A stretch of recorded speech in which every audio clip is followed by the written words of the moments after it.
Hey, Josh. That's me. Who is Cheryl 994? Oh, okay.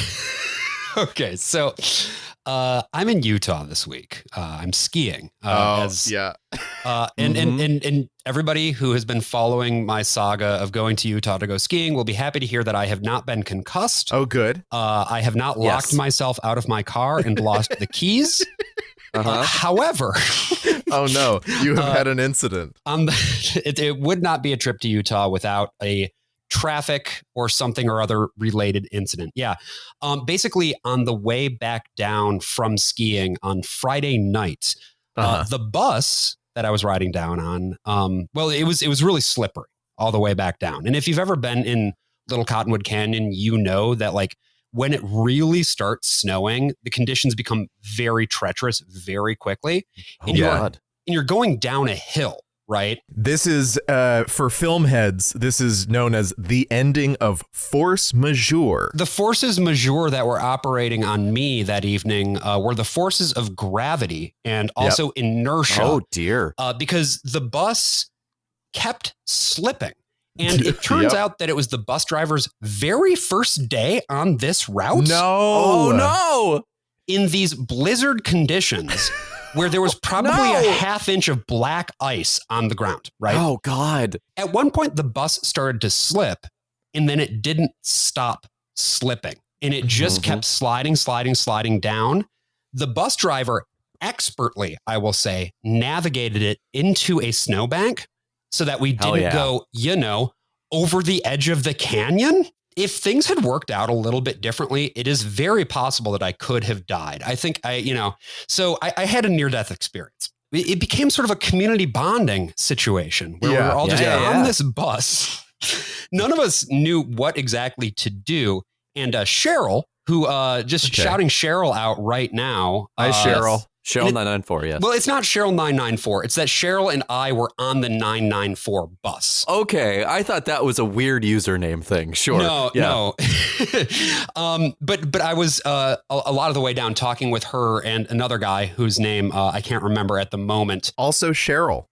That's right. He's Cheryl 993. That's why she... Bus full of Cheryls.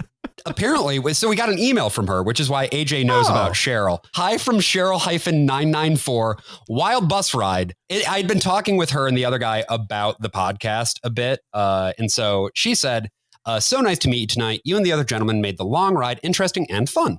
I stayed till the last person to hitchhike out because I was worried about our kind bus driver getting down the mountain safe since it was his first night on the job.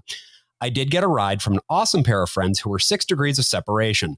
Finally made it to my new Airbnb and ready to crash. Let me know how I can catch the podcast where you talk about this bus ride.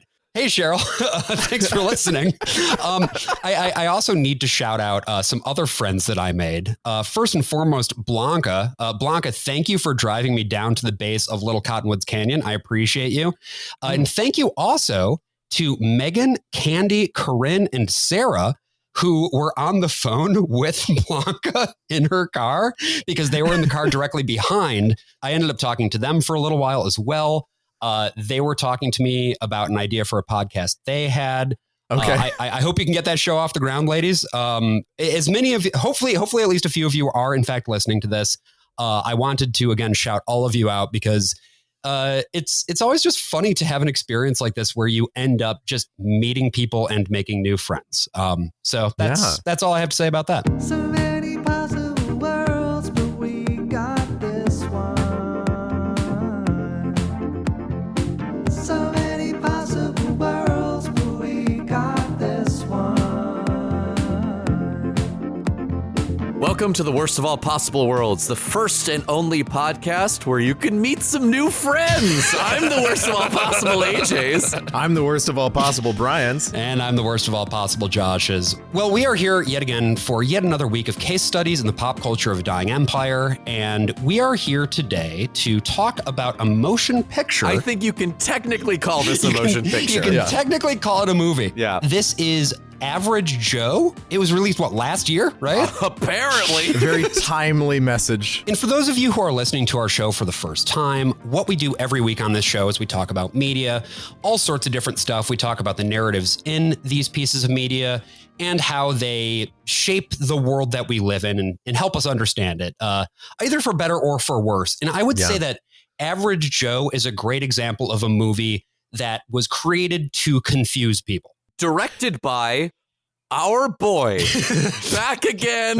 once more, director of the Vagina Monologues in Culver City, California, none other than Harold Cronk. Let's give it up. No, AJ, Let's give it up. Despite what your own internal world tells you, Harold Cronk did not direct the Vagina Monologues. He directed God's Not Dead and God's Not Dead 2. Josh, he actually directed the Vagina Monologues in Culver City, California. Wait, he did? That is a true fact. I thought that you made that up as a joke. Nope. And he brings that sensibility, I think, to this film. Oh, yeah. So because people talk directly to the camera like you would in a Vagina monologue. Yes, a lot of breaking the fourth wall. Right? Yeah, there is a surprising amount of direct address, isn't there? Yeah, it is. It was very striking when Joe Kennedy looked me in the eyes and said, "My vagina is a flower." Like it really, I think I didn't understand what a vagina was until Joe Kennedy told me what it was. And then Amy Acker said, "Bearded clam." So, folks, if you're listening to our show, name a third actor in this movie. Name a third one. I was trying to name a second one. Who's Joe? I know Amy Acker because I watched Angel. He's a man known as Eric Close. He was in Suits. Oh, with Meghan Markle? He has 1 degree of separation from the British royal family. There is a line, there is a lyric in the Suits theme song that has haunted me since I first heard it. I don't understand it. Like, why does she need it? Why does she need a slice of pie?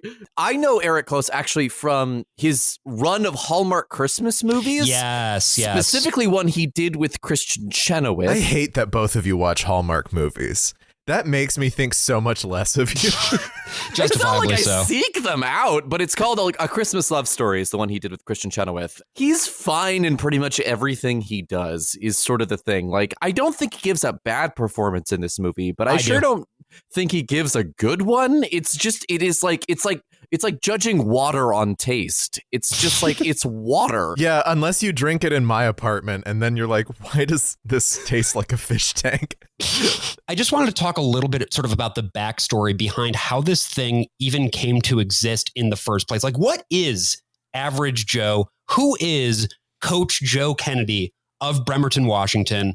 And why should we give a shit about him? Because this movie does not make a strong case that we should. No. Who is this for? Who is this specifically for? Because it seems as though quite a few Christians also hate this man. The movie even kind of goes out of its way to say that, right? That like there's a lot of Christians that said he just mind his own business. So like I'm wondering who this is for outside of Joe Kennedy trying to rehabilitate his own image. This is for the mainstream Christian right. I don't think you're quite right that a lot of Christians hate him. I think there are like progressive Christians who hate him, but like the mainstream Christian right, the same Adventures in Odyssey crowd, the fucking justices of the Supreme Court. Yes. The entire Republican political apparatus. That is who this movie is for. This movie is produced by GND Media Group. That's right. This was GND. What could that stand for? The Green New Deal, obviously. This was one of Bernie Sanders' woke communist agendas. No, GND stands for God's Not Dead, which is what the company was formed to produce. And it was made by 2 guys out of New Orleans, one of whom owns over 20 car dealerships. And the other is Tommy Wiseau. The fucking car dealer guy. I found his website. His website is so fucking funny. He's great. And we're not going to talk about the car dealer guy. We're going to talk about his partner. The co-founder is a CPA, a lifelong CPA who now manages some sort of like mutual fund named Robert Katz. And his daughter, Stephanie Katz, wouldn't you know it, wrote the screenplay for this film. Wow. She also ghost wrote the tie-in biography that you can buy right now at your favorite Christian bookseller. The book and nowhere else. The book came first. The book was published actually very soon after the Supreme Court case, which we're going to be talking about. I mean, I'm sure that it was basically a direct tie-in with the shooting script. Yeah. But the way that this sort of worked in the run-up to the release of this movie is that all of the people who were involved in this case basically built a brand around this guy, this Joe Kennedy from Bremerton, Washington, because they wanted to make him not just the winner of a Supreme Court case that allowed people to express their religion regardless of whether or not it's, appropriate to do so in a public school setting. They wanted him to be the fucking guy, because they love their martyrs. They need the persecution, but they also need the wins, and he gives them both. Right. In one incredibly boring package. One of my first notes on this movie is like, get a more interesting life or get out of here, because there's just... Well, he has an interesting childhood, which is why we spend a half hour of this movie on his childhood. I'm going into this pretty much blind. Sure. I just watched the movie and I don't know much about the court case or anything leading up to it. So I'm acting as you, audience, for this one. Maybe you should do your own research. Oh, I see. All right.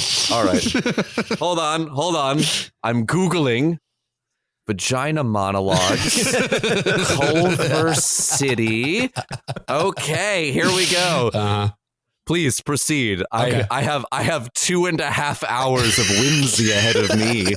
Yeah, this movie begins with a site that would not be familiar to any young person, maybe not even the old people, because it's a site from the Gulf War. The first one, the very first time we fought Iraq and things went just fine. We have the burning oil fields of Mesopotamia. And then there's a camel that gallops across the oil field. Do camels gallop?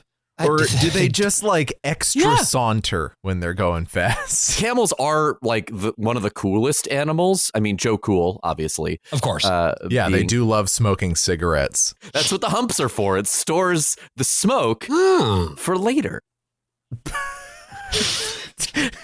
Yeah, this camel's running across the desert. There's this Hummer. Yeah. This Humvee full of soldiers. Right. And they're chasing after this camel. This is an act of animal cruelty in the middle of a senseless, idiotic war that lasted 6 months. And in the back of this Humvee is a man with a lasso, and he's only wearing his undies. He's wearing his underwears. At this point, then, there's well, maybe that's not quite how it happened. Yeah, he immediately freeze frame. Well, he turns to the camera while trying to lasso this camel. I guess this is as good of an opportunity as any to talk about how tonally strange and inconsistent this movie is, because from this scene with the lassoing the camel or whatever, then we see what is supposed to be how the scene was shot, because then you see that this guy's in front of a green screen, and then it cuts to what is supposed to be a documentary style interview with Coach Joe Kennedy.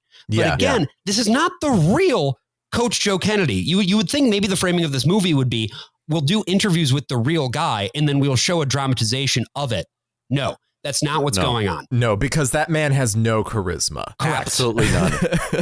Devoid of it. You can't put him in front of a camera. Instead, well, they actually do at one point in this movie. They do. We'll they do. Yeah. The way that the narrative structure of this film will work is that we will either see a scene and then we'll cut to the quote unquote documentary portion where it's this guy talking to what is supposed to be the director of the documentary just off camera. Yeah, they change the aspect ratio of the film to 16:9 whenever they do that. They're really, we're getting crazy out here. Look, Harold Cronk came from the theater, right? So he is always experimenting with style and form. Yeah. No, this is a very forward-looking, progressive film. He's the Orson Welles of pure flicks. Come on. Right. Yeah, this is doing the same experimental stylistic choices that Odd Thomas did 15 years ago. Odd Thomas, fuck you. But the other thing is that it'll happen the other way, where he'll like in the documentary thing, frame up something that's about to happen and then we'll see it happen.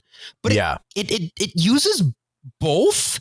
Like there's no consistent framing here. And then what's really weird is that at the end of the movie, toward the end of the movie, the narrative timeline catches up to the quote unquote present where the documentary interview is happening. And then the whole in a way that I didn't even realize when it happened. I didn't even log it. You caught it. And I looked at your notes and I was like, what the fuck? And I went back and watched it again. And I was like, oh yeah, he's right.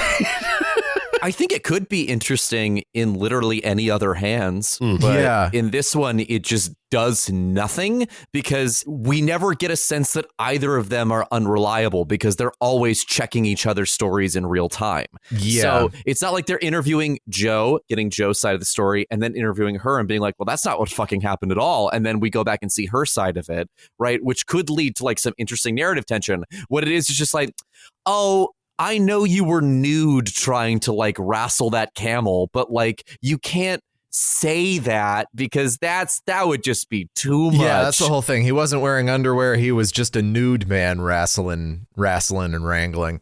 I think stylistically what this shows is an evolution in how Christian movie production companies are evolving. Up at the time that like Left Behind is happening, it's the sort of Ed Wood, Tommy Wiseau sense of like, well, we got it made. Yeah, it happened. And then by the time we're getting to God's Not Dead and some of the other stuff that G&D is producing around this time, it's like, it's a real movie now. This is we got a professional cinematographer. We got an editor. We cut stuff. Like we actually removed things that we filmed. We did more than one take sometimes. And we got a dolly. We even spent that money. And that's like, okay, now see, we're like a real movie. Look at this. We're imitating the things that a real movie does. And Average Joe is like, we're imitating things that specific movies have done. We're taking a little cue from like Jules and Jim. They're not, I'm sure they haven't seen any French New Wave movies, but they're taking from movies that are taking from Jules and Jim, like Odd Thomas and or like Edgar Wright a little bit. Oh, sure. Yes. So this opening is just full of different little stories. Like, I was wrangling this camel, and he says, that's a great way to start a movie, isn't it? Explicitly to the camera. They have this whole thing about how Joe and Denise met, and he has one side of the story. She has another side of the story. But her side of the story isn't that different from his side, other than he has a couple very obvious fabrications, which she's like, actually, I didn't immediately fawn over him and tell them that I loved him. Well, the whole point is just the joke of him being nervous and her being like, you're a creep. You're not good, you. Right. And then there's a whole thing where he punches his friend in the face and it suddenly goes slow-mo because they're like, oh, we can just do things. We can throw a little thing in here. We can shoot on weird lenses. We can do all of this stuff. It really, I came out of this being like, Harold Cronk has more tricks up his sleeve than I realized. That's what I've been saying. One of the reasons why this movie has this stuff going on, and it stops having the stuff going on by the end, but in the first half hour is where they expend all of their tricks. Next time, Stephanie, when you're writing a script, do things for the whole movie and see what happens. This is what Christian movies are doing in the 2020s. Right. This is where we have like the guys who made VidAngel, where you used to rent movies that had the swears cut out of them, have now created their own streaming service with their own content and stuff they're getting from Korea, like that weird Charles Dickens Jesus movie. Well, you're talking about Angel Studios, right? Which used to be VidAngel, yeah. This is where I should mention that I was talking about my podcast, our podcast, the podcast. The first and only, yes. All week. It was just one of those things where it's like, if you end up in a conversation with people, it's always like, oh, what do you do? It's like, oh, I have a podcast, you know. And I was talking to these people on one of the chairlifts, and I was like, well, you know, I co-host a podcast with a couple friends, and, you know, we do a show. It's about media narratives. And he was like, oh, wow. Well, you know, I work for Angel Studios. And you pushed him off the chairlift. Angel Studios has become fucking enormous in the wake of The Sound of Freedom. That was the funny thing about talking to this guy too, is he was like, in our studio, we try to focus on positive, uplifting, good stuff. These are not narratives, particularly in the case of something like Sound of Freedom. These are not narratives that make the world a better place. Well, these are also not uplifting. Like The Sound of Freedom about child sex trafficking. Yeah. They have a movie about Dietrich Bonhoeffer, which ends with him dying in the Holocaust. They've got a movie called Homestead, which is an apocalyptic movie. That's not uplifting. You can realize this is quite a broad range, and some of these movies are not explicitly Christian. And the other thing is Angel Studios is Mormon. They are kind of trying to be stealthy. They're trying to get the really big names. They also have produced the TV show The Chosen, which is this like modern telling of the Jesus story. And so what they're really trying to do is not just this imitation, this is what a movie looks like, but really going for what a movie is, which means imitating movies that do non-traditional things, movies that have a little bit of style to them. And the whole idea is not with something like Average Joe, which is not Angel Studios. It's like PureFlix and G&D Media Group. But like, how do we get people in to watch something that they may not know right at the top is Christian? Right. Average Joe feels like it's trying as a movie to be like, okay, maybe you don't know anything about Joe Kennedy and here's how it goes. However, nothing about this movie makes sense unless you know where the story ended first. Right. Because you have no idea this movie for the first hour is going to be about a football coach. Right. You get one shot of him standing on a field for half of a second in the first 5 minutes of the film. And then it isn't until minute 58 of the movie. I'm so glad that you noted that timestamp down. Be a coach. 2 acts of this film have elapsed at this point. Yes. Right? We have gone through 2 whole big arcs for this character. And now in the last third, they're going to throw in at least 5 acts into the final act of this film. It feels like it takes forever to get through because the way that it has trained you to watch the movie is not what the last half is at all. And just in general, I will say, I think I forgot to warn you guys not to watch this thing in one sitting. And I hope you did it, baby. I did it. Oh, yeah, I did it. No. I did it. I did it. Shit, I'm sorry. It was, I mean, like the thing is that first half hour is less boring than like God's Not Dead or Fireproof infinitely. or whatever, right? Like it's a bad movie still, but because they're doing stuff and they're switching it up and going fast, it's like, okay, yeah, I could probably stand to watch a 90-minute version of this. Once we get that first cut from the camel scene that we were talking about right up top, he was nude or nearly nude. Yeah. Yes. This is what those documentary style interviews sound like. Look, if you're serious about turning this into a movie, the last thing I want is it making me out to be some sort of choir boy. I mean, you ask anybody who knows me. I was a hellion of a kid who nobody wanted, was always in trouble or causing it. So, if you told me that saying a prayer on the 50-yard line was the thing that was gonna get me in the biggest fight of my life, you can't tell me that God doesn't have a sense of humor. We don't know how this thing's gonna play out. I mean, we're still waiting to see if the Supreme Court is even gonna hear the case. But, whatever happens, the one thing everyone needs to know is that it's all her fault. What? That is not true. You're being way too humble. You're the one who taught me that there are still things worth fighting for. Okay, so given what we learn later about this relationship and about this marriage, that is a heinous thing to say. Yes. Yeah. On camera. That it was all her fault. Like, I know they're past it at that point, but like, well, it's all he means. It's monstrous. No, he said you're not understanding what he's saying when he says it's all her fault. It's because she got him to become a Christian and pray. It's a good thing. Right. Not like it's actually her fault. Yeah, I still don't like it. I still agree. think I think it leaves a bad taste in my mouth. I agree with you, AJ. It leaves a really bad taste in my mouth too, because the way that this movie sort of wants us to see this relationship is that although maybe Joe I don't know, goes a little too far, or he doesn't listen maybe quite enough, he still ultimately is completely infallibly correct, and not just correct, but backed by the full faith and credit of our Lord and Savior, Jesus Christ. And so what he is doing... That's a fiat currency. That's right. And so what he's doing is it's not just a casual, this is what I think I need to do. It's something that God is telling him to do. Yeah. And in many cases, his wife is standing in the way of God's plan. Well, that's the weird thing is like, it's all her fault is supposed to be, this is all because she was good enough to get me to pray. And then in the last half hour, the only conflict that they know how to mine, or really even the last hour and 15 probably, his wife is the primary obstacle in every scene. Yes. They don't know how to write her.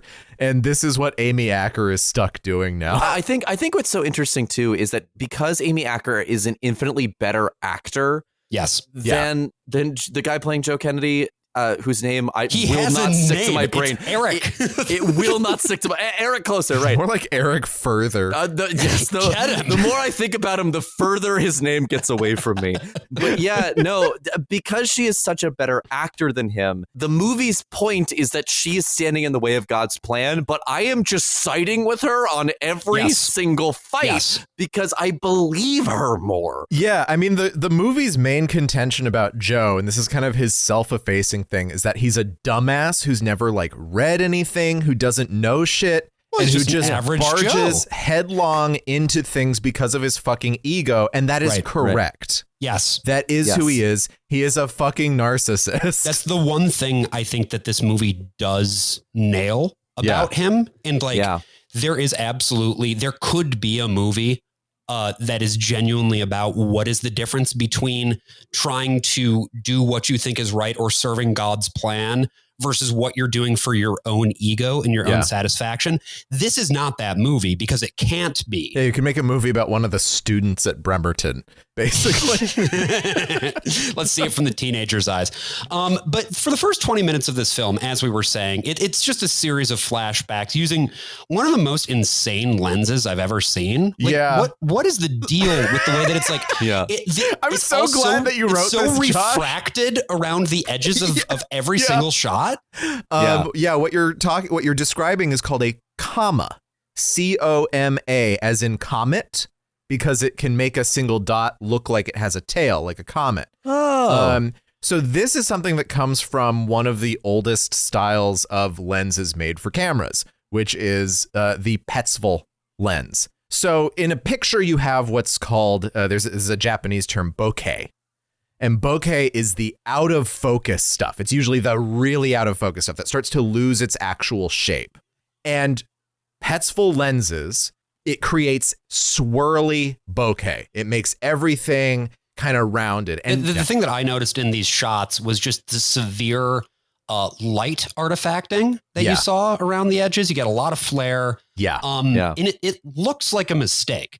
I think that I'm sure that if this tool was deployed by more competent filmmakers, you could do something interesting with it. Correct. But it doesn't look right. Yeah, if you use it, it's got to be used in the right places. But the thing is, Soviet lenses have become, popular and trendy to use for people who take pictures on film because they're very, very cheap. Most of my cameras are Soviet because they're inexpensive still. And there is one particular lens that people noticed did this swirly thing. This is the Helios lens. And so an Austrian company called Lomography has actually gotten one of the old Soviet lens factories, which is still operating in modern day Russia, to make modern day Petzval style lenses for cameras, and even including professional movie cameras. And so those lenses are being rehoused by a company called Ancient Optics. I went to the website of the camera companies that were listed on the credits to see what they were renting. So Ancient Optics makes something called the Petzvalux lens. And the crazy thing about what Ancient Optics decided to do is it's adjustable. You can make it swirly or you can make it not swirly. Okay, so why did they make it fucking swirly then? What are they trying to do? Because it's trendy. People like to take pictures that are swirly right now. It's just a thing that people are doing. Also, A couple of really big movies have done it now using better lenses than the Petzvalux. Poor Things shot on some old Petzval lenses that have been rehoused. Yeah. As did Everything Everywhere All at Once, which makes sense because they're always jumping universes. That's when you get those shots that look really swirly. The Northman also used these lenses. The problem with the Petzvalux is that when you adjust it to be more swirly, all of the focus markers on the lens are now wrong. And so you get a number of scenes in this movie where like stuff at the edges of the screen are in focus, but in the middle are out of focus. I noticed that. Yeah. But it's just because it's a trendy thing. Again, they're doing trendy things that other movies have done. This might just be something the cinematographer wanted to play with. And the producers were like, yeah, we don't fucking know what you're talking about. Go right ahead. Who cares? Yeah, but it was in a trendy movie. Well, we want to be a trendy movie. Yeah, like if you see someone who's like working with the hot wedding photographer for their wedding photos or engagement photos, you will see swirly everywhere you go. And you do, especially in these first 20 minutes, right? Because we learn so much about Joe Kennedy, mostly out of focus. We learn that he was adopted. We learn that he hustled adults at pool halls. Yeah, he was the coolest 14-year-old who ever lived. Yeah, we also, oh my God. Okay, we have to take at least a moment to talk about this weird fisherman that he is like. Yes, he gets beaten by a fisherman. Yes, he is released by his adoptive parents to indentured servitude to basically be abused by a fisherman who is a friend of a friend, I guess. And there is something about this story that sort of rings as maybe it happened, but you watch and you're like, there is absolutely no way on God's green earth that this went down as this film is positing it. Because he gets the shit beat out of him by making terrible chum. The kid is terrible at making chum. He makes chum for about 2 minutes. He gets his face beat so bad that he's just bleeding out of his face, and then he goes back home, and that's the whole fisherman story. It's like, what are we doing here? Because this doesn't. He's a fighter, Josh. He's a fighter. No, right? Yeah, exactly. This is supposed to establish for us that he has a fighting spirit, blah, blah, blah, blah. But that's not really what it does. Instead, what it does is it raises a whole lot of questions about the veracity of the story. And those are also part of the reason, of course, that you are already thinking that is that you've had a flag planted in the back of your head by the opening shot of the movie itself, which is very clearly an example of a tall tale. This is like if Big Fish was like, all the stories are real. Maybe one time he hustled someone at pool when he was a teenager, and it's just like, oh yeah, that's how I made my money. And he was probably just like stealing shit. Like, but this is the other problem with a narrative like this is you can't be this enamored of your protagonist. Yeah, but that's the point of this film. This is a commercial product that is meant to sell you Joe Kennedy, Joe Kennedy's book, and Joe Kennedy's speaking tour. This guy is being represented by the same agency that represents Amy Grant, Stephen Curtis Chapman, Toby Mac.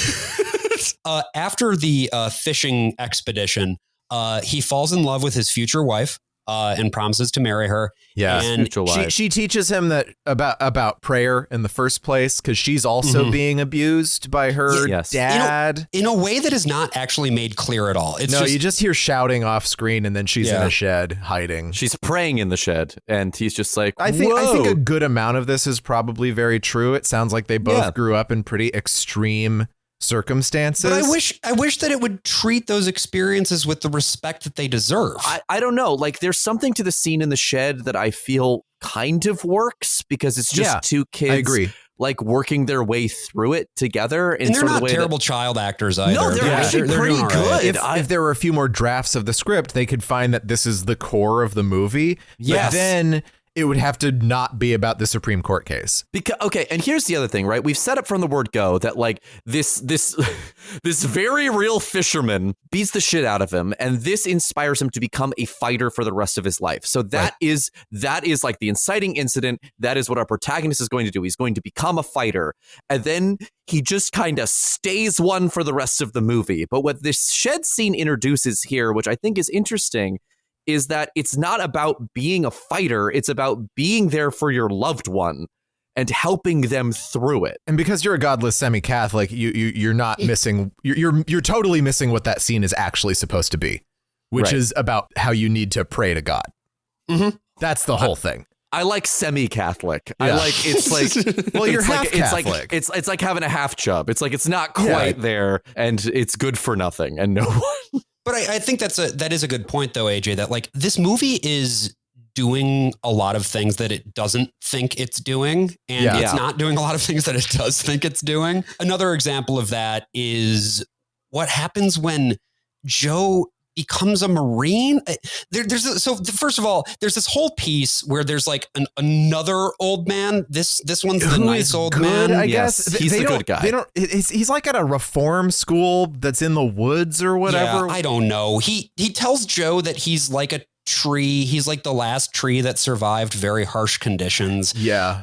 This is going to pay off later on, and it For doesn't some matter. reason, it could be literally anyone else from his life. It could have been his friend, right? It could have been his adoptive parents. It could have been anybody, but instead it's this one guy from the reform school that we're not really sure if it's supposed to be a good place or a bad place. Yeah, I'm just referring to this guy as Farm Dad because Yeah. that's what he does. Is he's like the dad who helps teach him about the value of farming. I'm not I the don't farm know. dad. I'm the dad who farmed up. That's right, Yeah. Brian. I really would have liked it, honestly, if it was the neighbor that just kept spraying him with a hose. Who taught him that? He tries to like run away from the school, from Farm Dad, and Yeah. goes back to his house and throws a brick through the door to get in, and then has a whole mental breakdown because his family moved away. Yeah, they have this Right. whole beat. It's like the family moved away. She tells him the family moved away. The house is completely like locked up.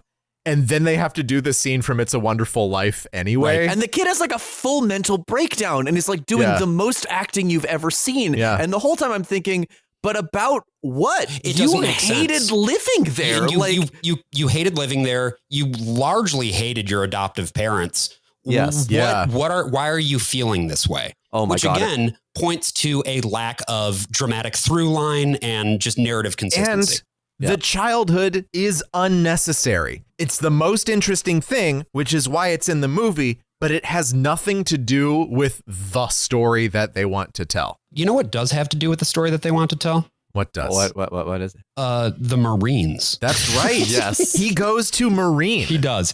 Once he's in the Marines, he faces his first big moral test, which is to say that the drill sergeant throws their banner on the ground. Yeah, I guess. this drill sergeant is a terrible actor. No screen Yes. presence. I bet they got a real drill sergeant, but he sucks. Yeah, Yes. he's trying to do, Joker from Full Metal Jacket and Yeah. just failing He is miserably. no Yeah. R. Lee Ermey. Well, he has to be PG about it, right? That's like the you other can see thing. him at every single moment being like, don't curse, don't curse, don't curse. Like you see his eyes like panicking. There are like 5 different points in this movie where it sounds like someone said a cuss because they've used a replacement word that sounds like bitch or whatever. And it's like, wait a second. But no, there are no cusses. There was one guy who said that he just got bitched by his boo.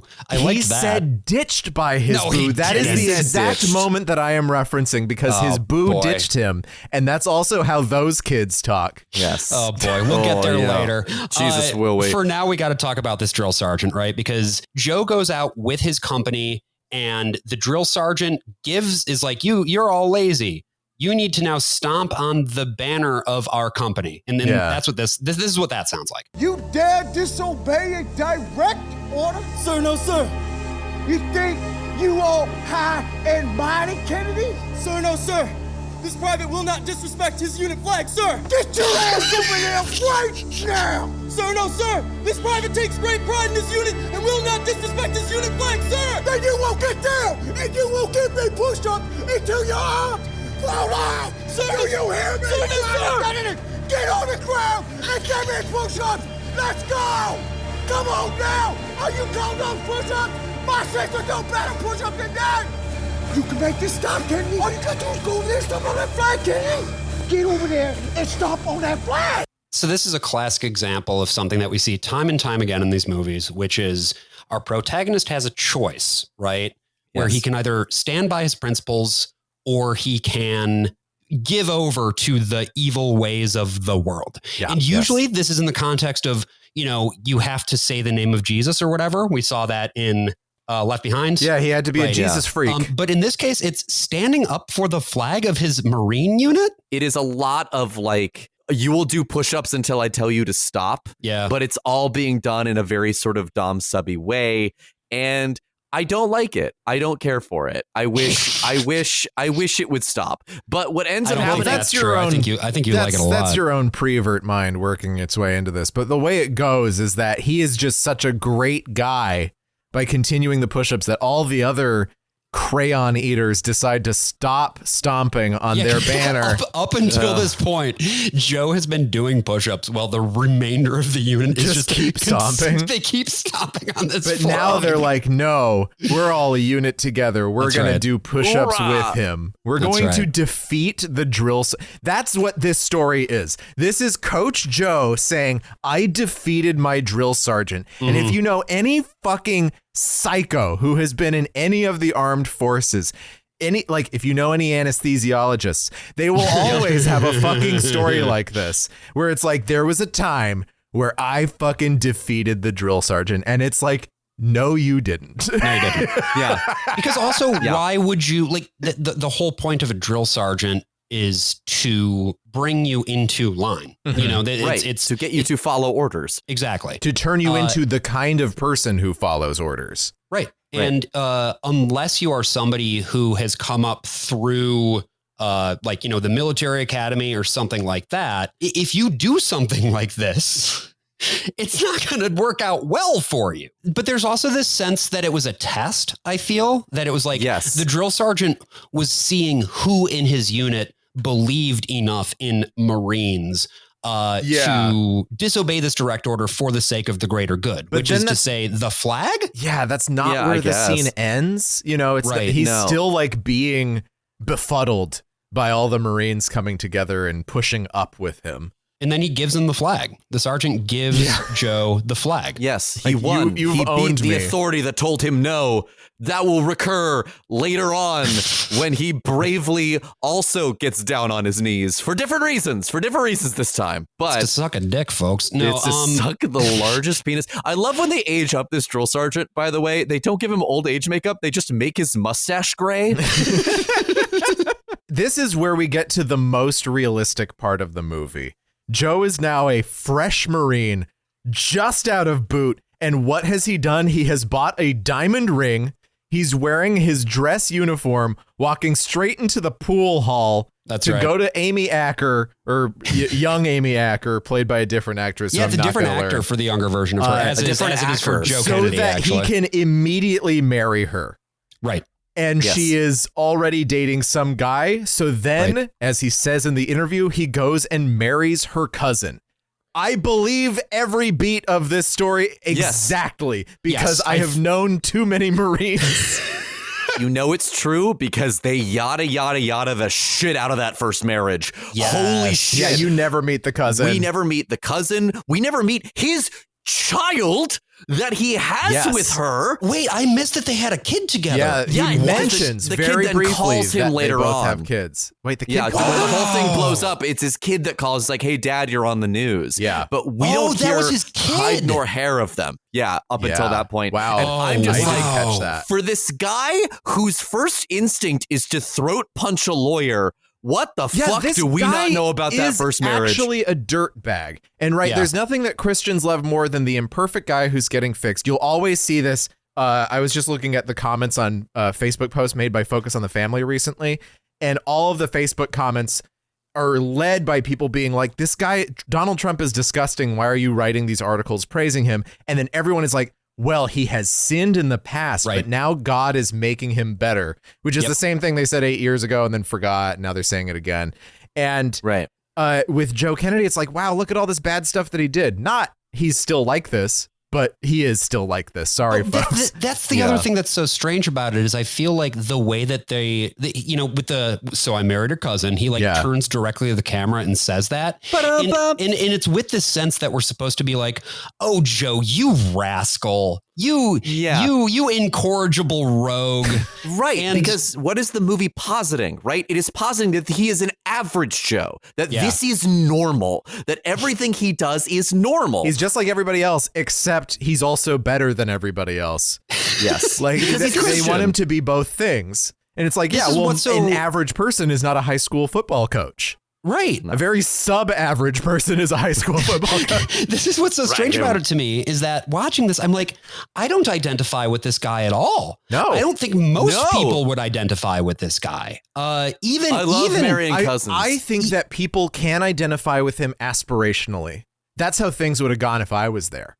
Right? Sure. I bet I could coach football real good. There's so many Uncle Ricos in this audience. You don't even know. And they don't even get to do the White Lotus later. No. This is a movie for uncles. I will say that. It is. This is Uncle Cinema. Cinema for unkies. This is for all uncles. Even Uncle Boone Me, who can recall his past lives, would love is that this right? movie. One of his past lives was average Joe Kennedy. Yeah.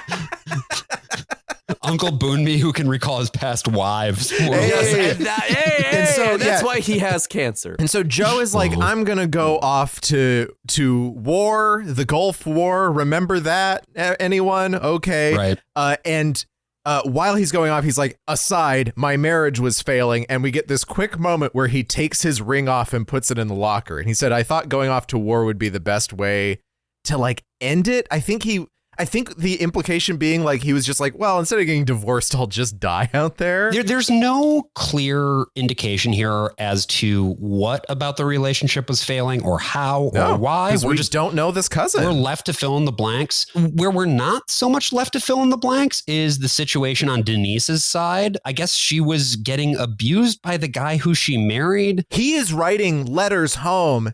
And the implication is that he's not writing letters to basically anyone except this woman who is not his wife. Which is again, fucking weird. That's so weird. I don't like they really want to not gloss it over. And it's like, she's still married. He's still married. He's writing his letters to her. And they even keep him in a box and everything, especially in the the evangelical Christian context where marriage is the one thing. It's the ultimate thing. But that wasn't the true wife. Right. After getting back from Marines, he just goes and tracks Denise down.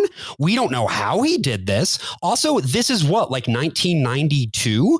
This would have taken considerable effort. Yeah, it's not like you could have just gone on the internet. He's just in a parking lot and she runs into him. And we don't know what the fuck any of this is going to be. Yes, and the Marines have aged him 9 years older than her now. There's something about being in the Gulf War for 6 months where you are attacked by, and this is what he says, Iraqi insurgents. All of the insurgents that they were fighting in the first Gulf War from the insurgency of...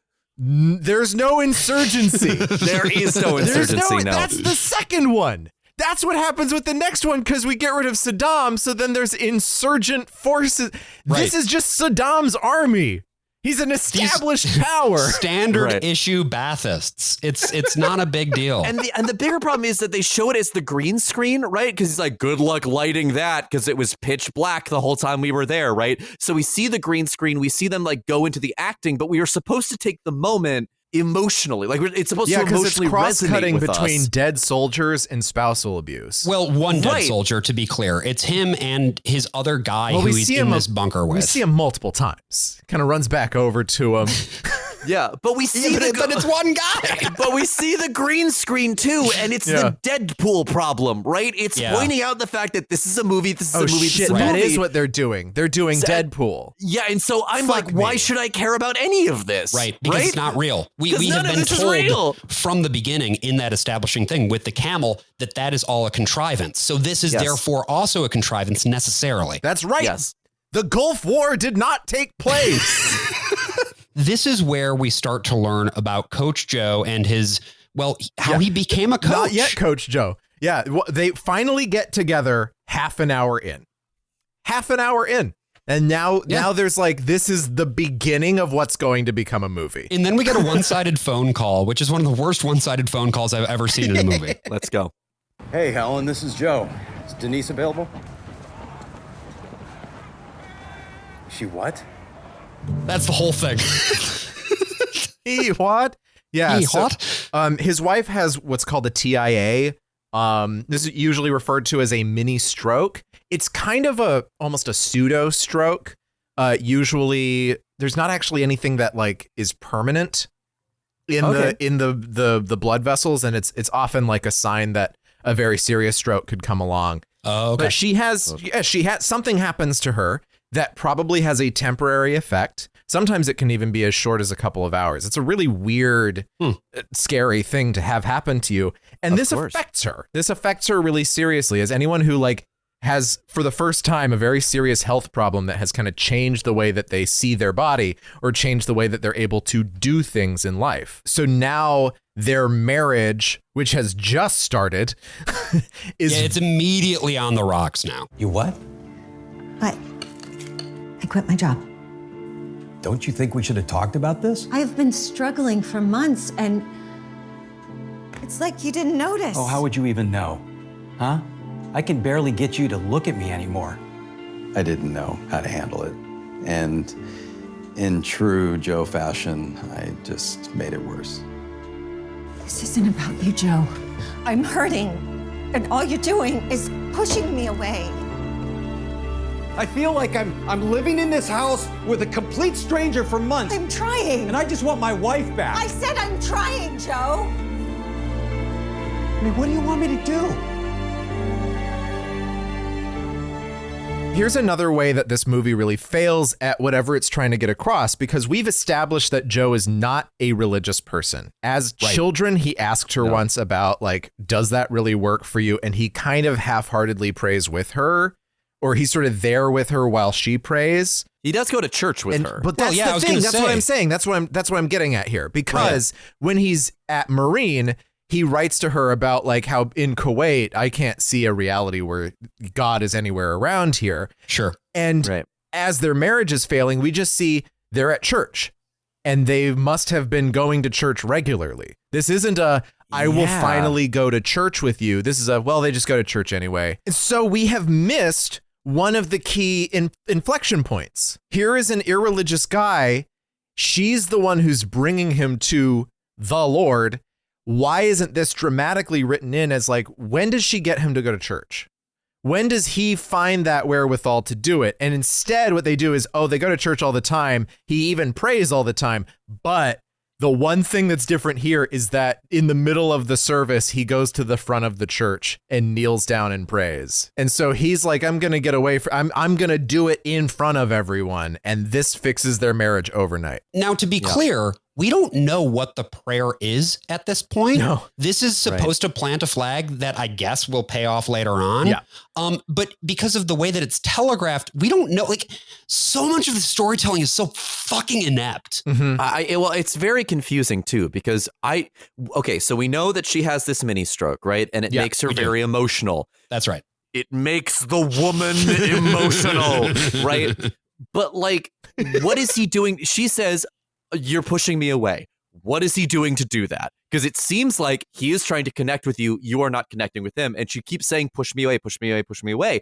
And so even though they are both executive producers on this movie, this is entirely how Joe has framed this narrative. Because what was going on? It seems like he would just leave the house to go running every once in a while because he needed to get out of the house because she had created this very toxic sphere for them. Yeah. But again, it's all her fault. This is another really key thing where you're like, what does Joe do? And that's a good question, because even when he becomes a coach, this is really important. In real life, Joe Kennedy's job is not being a coach. It's part-time work. Yeah. It is a job that you have to do secondarily because he was paid $3,000 a season to be coach. That is a stipend. So did he have a job? He must have. Because that's the thing that is also not clear is, he left the Marines to take care of her. And then she had, I guess, a living as an administrative assistant to the school district. She works in HR in the movie, but yeah. Is HR. Okay. I had no idea what the fuck she did. Like, it's really unclear. Like, maybe the book tells you what job he has while he's doing it. Maybe he doesn't have a job. I don't know. I mean, that's actually weirdly the sense I got throughout the course of this movie. He's a house husband? Is that he was a house husband, but obviously there are no kids, so it's their little love nest or whatever. But what's weird too is, as portrayed even in this movie, it's not as if he is doing the job of homemaker. You know what I mean? No. Like there's a scene in which he sees like a note on the fridge being like, I made food. I'm out for a while from his wife. Yeah. And then he like looks in the fridge and he has this look of disgust. And instead he makes the world's biggest bowl of Lucky Charms, which by the way, would have gotten disgusting by the end. Men do be so like that. fucking soggy. Men be Gross. like that. So that's just typical guy moment. I will admit that after I saw this scene, I went and got myself a box of Lucky Charms because I needed to do something worked. nice for myself. It fucking worked, you know. And here's the thing, right?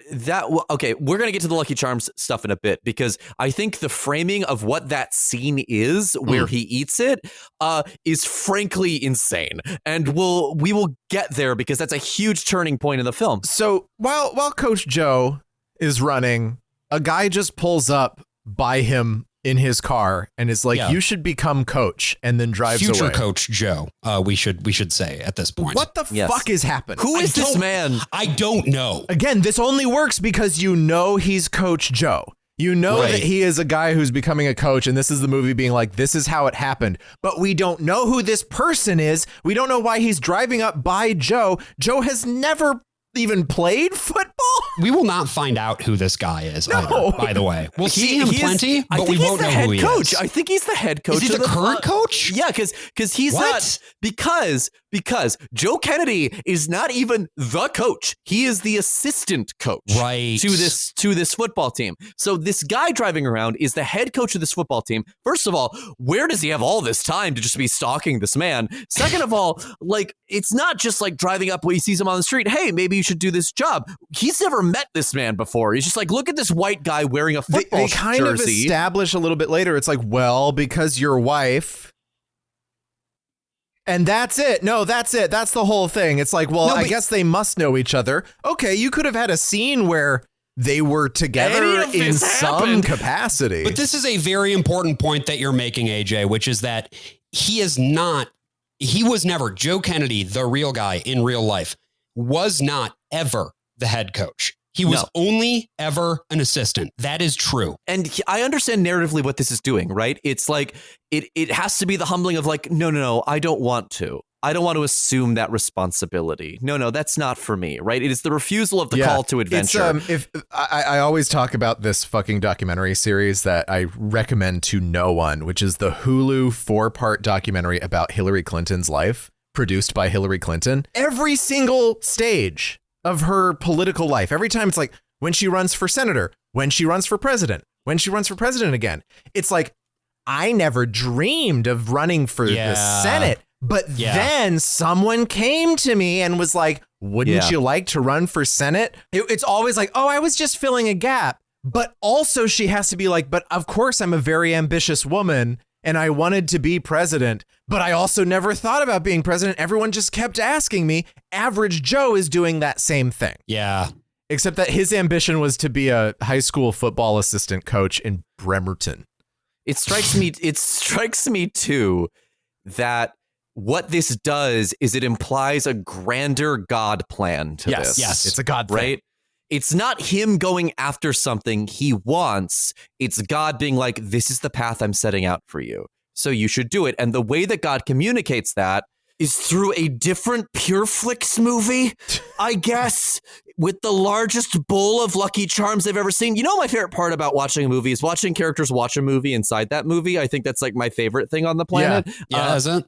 Yeah. Well, when the movies are fake, yes, I love that fake gangster movie in Home Alone. Sure. That rules. What's great is that this movie looks fake. Like the movie that Coach Joe lands on looks like a really bad, cheap imitation of a movie. But no, that's just the actual thing. Yeah, no, this is in fact one of the highest grossing Christian films ever made.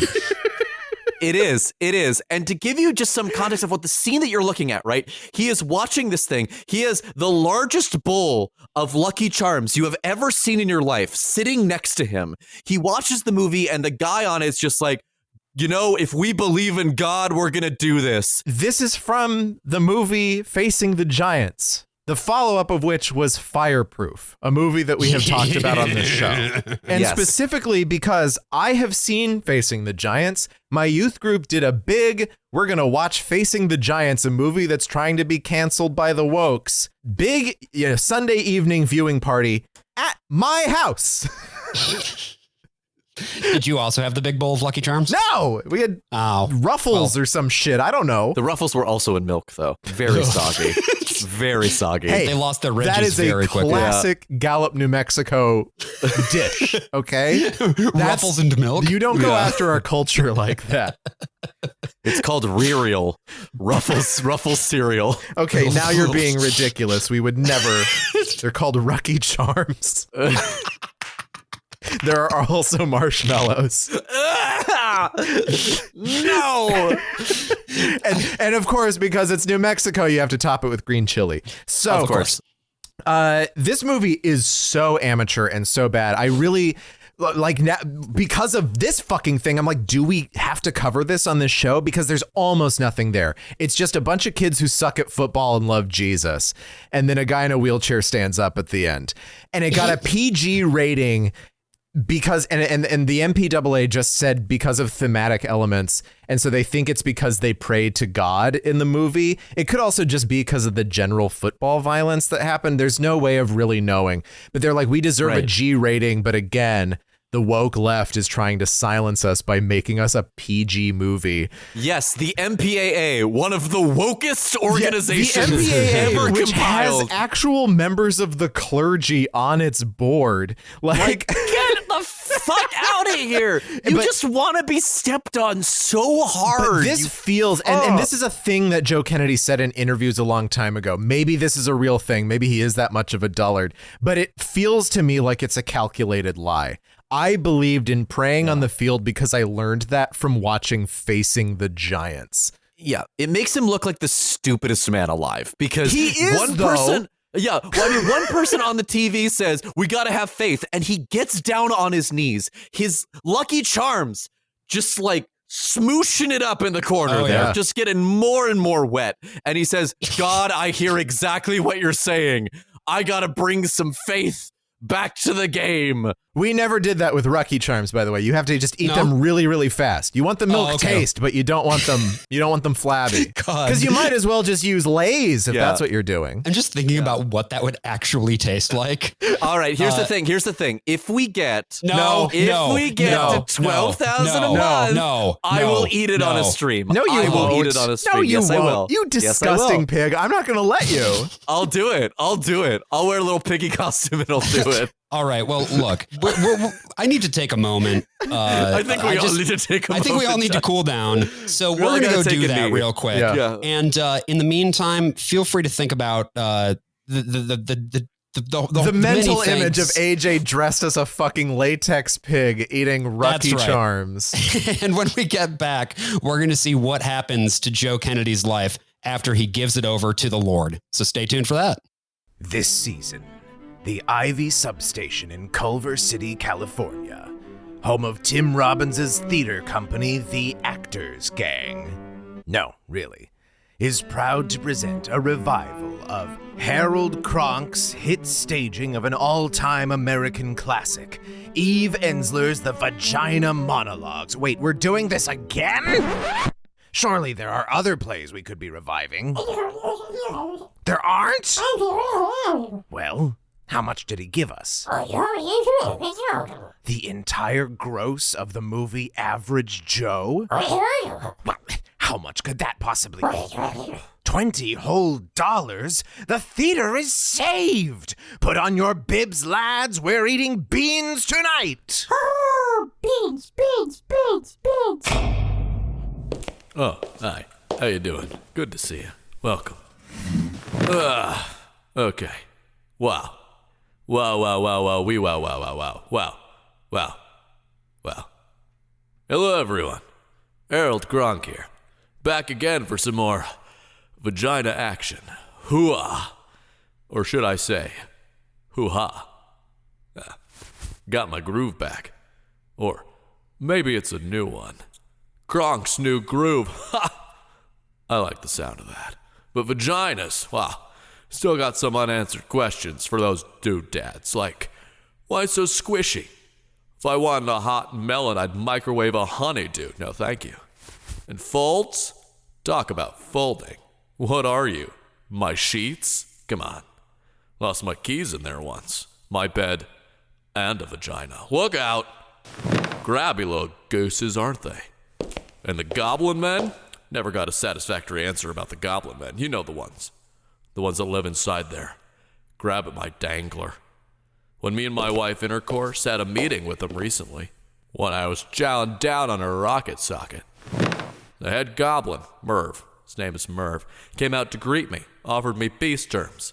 They wouldn't try to take my dangler anymore in exchange for the nutrient-rich goo I provide once every couple of weeks. Now, I am not one who barters with goblin men, but I like the cut of Merv's jib. So I said, okay, Vagina Goblin, I'll give you all the goo you need, but you gotta do something for me. And Merv said, name it, and I said, can you do the thing where you all shake around it once and go like, brrr?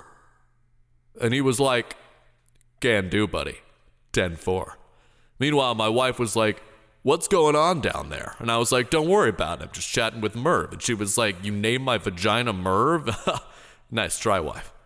Like you don't know about your own goblins. Get out of town. So, to answer your question, my vagina is like a white rhino. Endangered. Oh, thank you. Thank you so much. Oh, looks like the goblin men are here. Hey, Merv, give it up for Merv. He's been a good sport. Oh, he wants his goo now. Oh, here's some goo now. Oh, yeah. Here comes the goo. Oh, yeah. Oh, yeah. Take the goo. So have you guys heard of Lemon v. Kurtzman? Yeah, that was the guy who had a party with a bunch of his male friends. Yes. Yes. Kurtzman. The Kurtzman party. So, yeah, Kurtzman gets a reference at the very end of this movie, and we'll talk about how that works once we get to the end. Yes. But I did want to just give it some of its own time right now. Lemon, it was one of many plaintiffs. This guy whose last name was Lemon. He was named as the top plaintiff because he was a black social worker in Pennsylvania. And that's important because what this case addressed was a weird Pennsylvania law. So in 1965, LBJ introduced the Elementary and Secondary Education Act in his War on Poverty, a number of big reforms and funding and everything for American schools. And in 68 or 69, I didn't write it down, the state of Pennsylvania introduced the Non-Public Elementary and Secondary Education Act, which, as written at that time, allocated funds from the state in the way that they usually would just for public education, but it took any private school that was willing to use the public school textbooks, and it would pay for the textbooks, and it would also cover the salaries of everyone working at those private schools.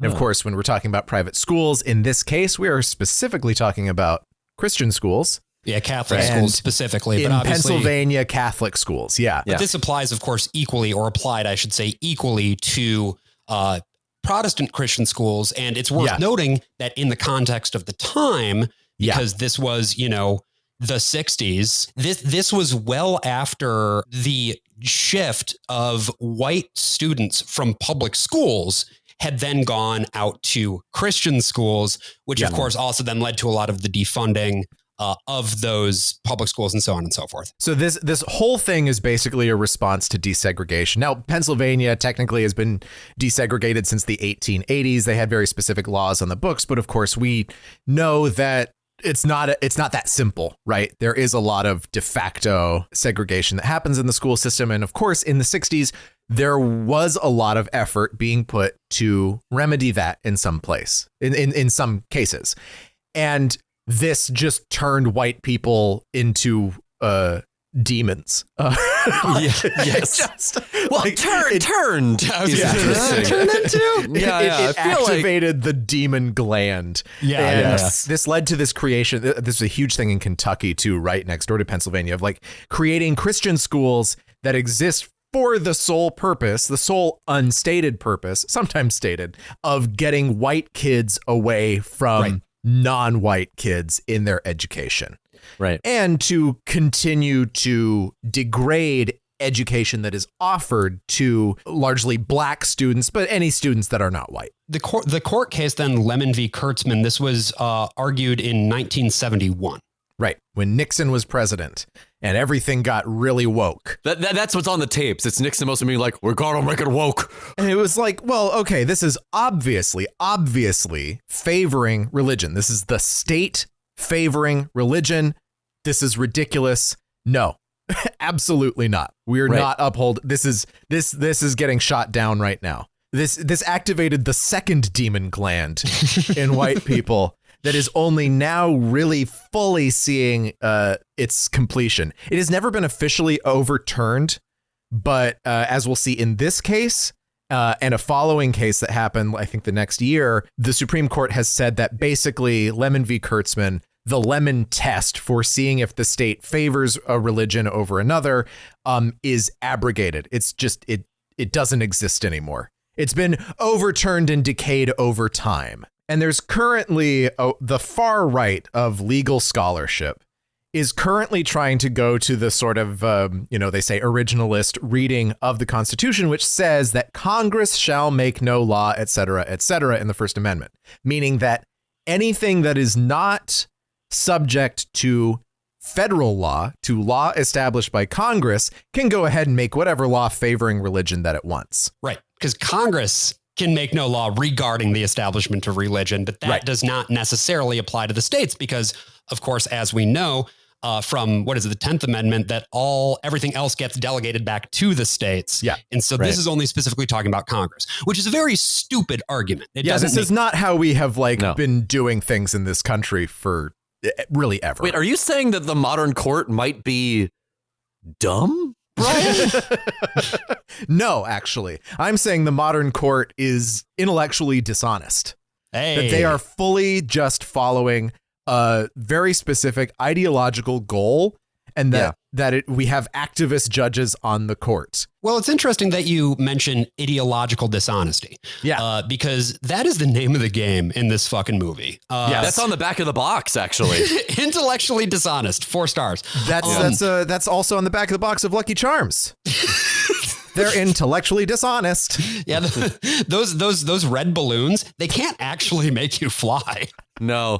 Trust me. Coach Joe, after the repeated insistence of, I guess, the head coach, does end up getting hired as the assistant. And he sees these undisciplined youths, right? They really lack the rigor and discipline. Yeah, here's the necessary. Thing. Now we're deciding to do another movie. In the movie, we're doing Friday Night Lights. Yeah.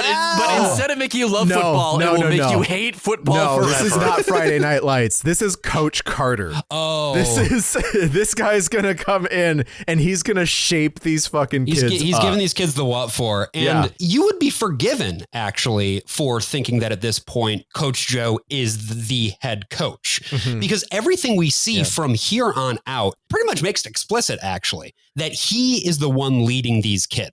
They do this weird shit where he's like, I'm changing things around here. This is the team captain. No, this guy is the team captain. I don't know who any of you are. I'm just changing team captains from one kid to another. The original team captain was goofing off with his friends while the other one was running drills. Yeah. The first team captain was goofing off with his friends because practice hadn't started yet. The coach just showed up and they were just having a goof. Also, having a larf. I don't think that the assistant coach can just show up and immediately declare a new team captain. I don't think the head coach should be okay with that. This takes us then into game time, right? Where the home team, which by the way, is not Bremerton. They changed the name of the school. Yeah, and they make them Wolverines because that's every movie football team. It's the Bremerton Knights. Why did they change it? Because legal, probably. Yeah, they probably didn't want to get sued. Because they were going to misrepresent the shit out of everything that's about to happen with the school. I see. So that's, and with other schools too. And that's the thing. Yeah, I think that you could, if you were portraying people who are very clearly the real people from the real school or the school itself, you could be subject to civil damages. Especially in a very sensitive case like this, where they've already had to pay out $1.7 million to some shithead. Speaking of Bremerton High School and the Bremerton Knights, which are again not named in this movie, I'm pretty sure that is where my church youth group stayed when we went up to do our mission trip to Bremerton. Oh my God. From Gallup. For the Southern Baptist Short-Term Mission Organization, World Changers. Hell yeah. Did you change the world? Well, we shined a light. Oh, thank God. Somebody's got to. Yeah, it's where you just like paint someone's house for a week.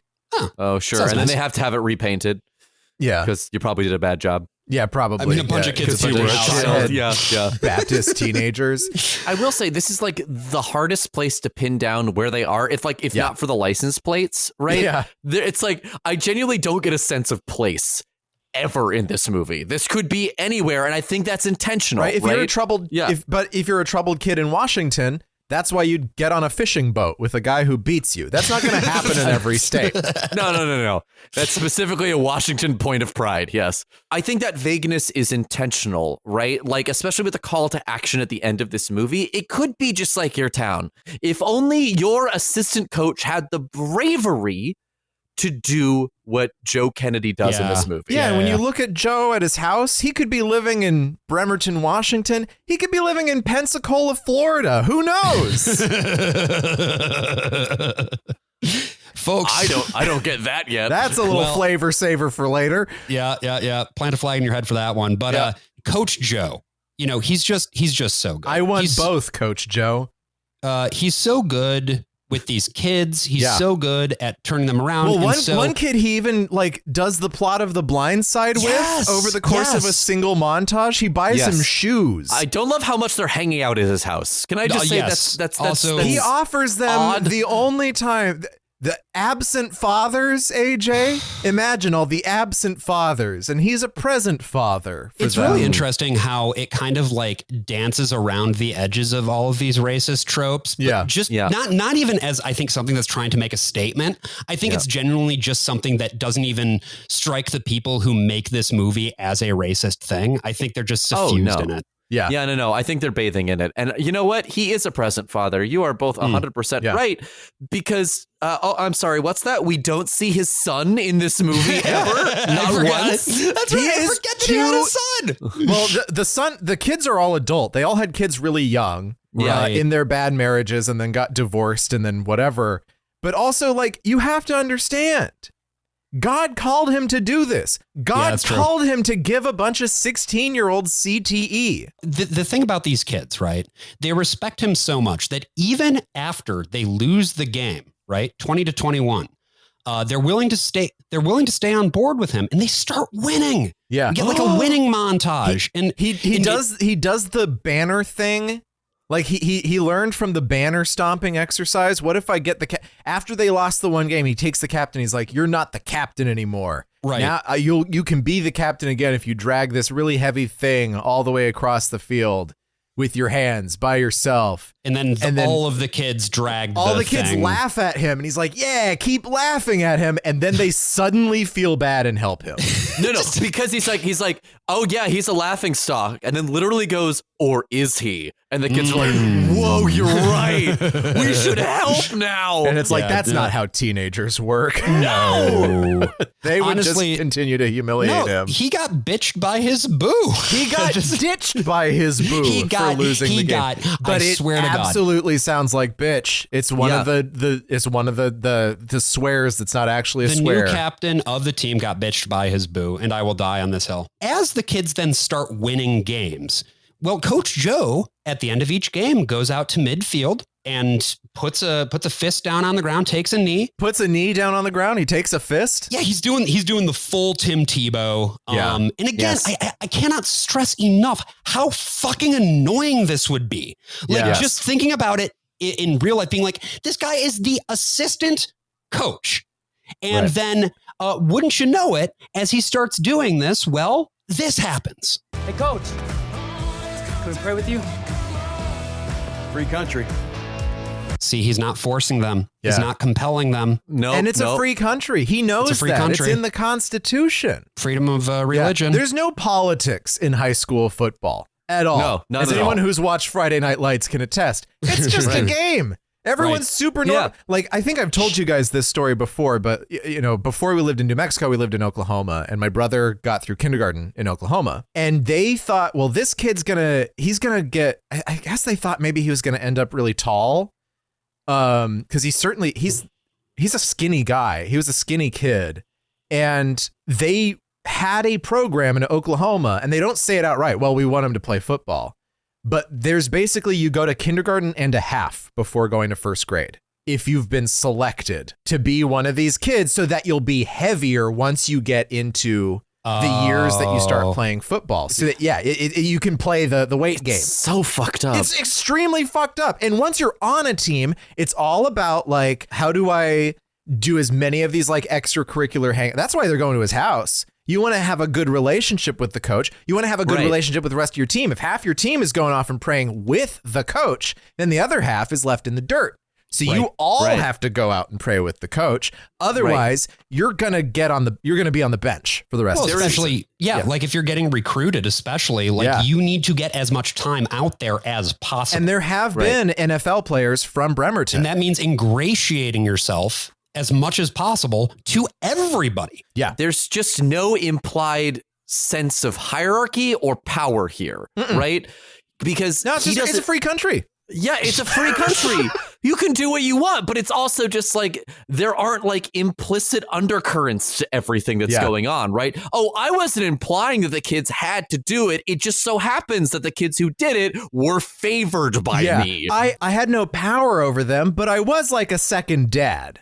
Yeah. I mean, that's not even getting into just what a coach kind of is. Yeah. Like as a mentor, right? To kids. Yes. And people talk about this in a lot of different contexts, and there's been good work done on it. Like that as college sports continue to professionalize, the role of what a coach is starting to change at the college level.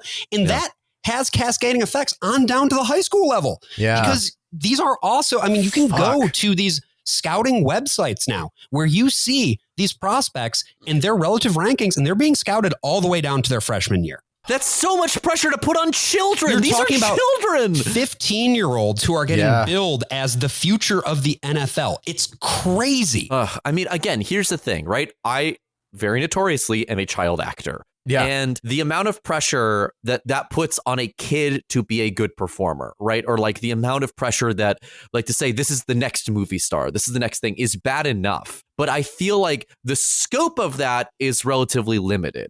Like, we have a handful of performing arts schools, mostly like in New York, it's like, and San Diego, or like in the big metropolitan cities, certainly. Yeah. And anyone who's participating in the Jimmies. Everywhere. But it's not like you're not in Oklahoma, even with Oklahoma having some big like graduate programs for theater and things like that. You don't have the high school pipeline. You don't have kids in kindergarten being held back so that they can get into a better dramatic weight class. And I think that this discursion is important because if you aren't an American, and especially if you aren't from somewhere like Texas or Michigan or just the whole South. Yeah. You can't really that's right. Obviously you can't really understand just how much of a religion football is. Yeah. And how football in many ways has taken on the role that I think in many cases people have previously used actual religion for. Yeah. The social place of the church in the old days is now like,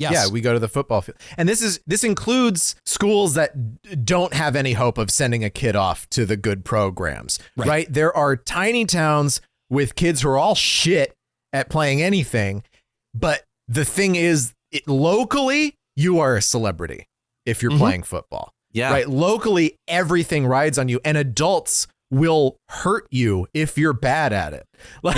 And this has been the case for decades, right? You can see it in the Last Picture Show by Peter Bogdanovich. Last Picture Show by Peter Bogdanovich, and like literally, people are coming up to him, it's like you fucked up and you fucked us all over. Yeah, and again, these are children. These are children, and the fact that like Joe Kennedy is like portraying himself as a victim in all of this for just standing up what he believes in, when his whole fucking job is to take care of these kids, right, and to make sure that they like develop into I don't know, responsible adult, a good, yes, exactly. Like, but so that's a point that I think is interesting. If you were presented with a situation like this, and it seemed like the media attention on you was distracting from your ability to effectively do your job as an assistant football coach / helping prepare the kids who you are teaching about both ball and life, I guess. Yeah. Why would you keep doing what you're doing? And the way that the movie presents it here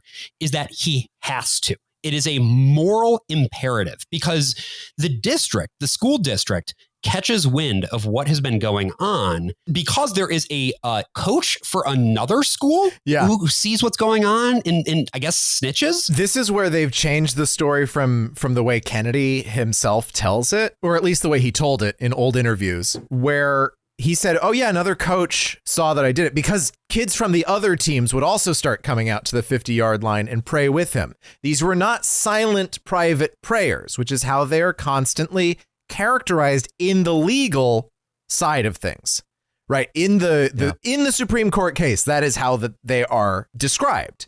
But here he has these kids, he's holding up the helmets for both teams. This is bipartisanship in action. And he's praying and giving like long speeches in these prayers with these students present. And another coach apparently called the school and was like, hey, those prayers that Joe Kennedy is doing, those are cool. Oh, really? Yeah, it was he says or said it was a compliment that they were giving me. And then that led to an investigation. Because the movie does depict that piece of it, the holding up the helmets and the other students and all that. And it shows like this other coach is just like, ooh, that Christian over there. Yeah, but also like the way that the prayers are presented are that they're like quick, like 1 minute things, right? Mm-hmm. They come out, he says a few words and then they're gone. Right. Yeah. But it sounds like in reality, it was much, much longer. Like they were a whole sermons, basically. Because if you've ever heard an evangelical pray, that's all. Great. The district, like I said, basically asks Joe to stop, and they do it through his wife. So I'm supposed to tell the kids they can't pray with me. Oh, that's what the district is saying. They're worried. It looks like you're forcing them to do it. Forcing them? Oh, come on. That's the dumbest thing I ever heard. Guess I was wrong about this being a free country. Come on, Joe. You know it's not that simple. There's more. They want you to pray in the locker room where the kids can't see. What? What do they want me to do? Pray in the broom closet? Are you kidding me? They want me to hide like I'm committing some sort of crime. Ooh, pray in private with the door closed? Do you not see how absurd this is? Well, apparently the district got another call, so everybody's just a little bit on edge. For a 15-second prayer. You know it doesn't matter where you pray. Yeah, but you know what? It matters to me. Okay. I'm not the enemy here.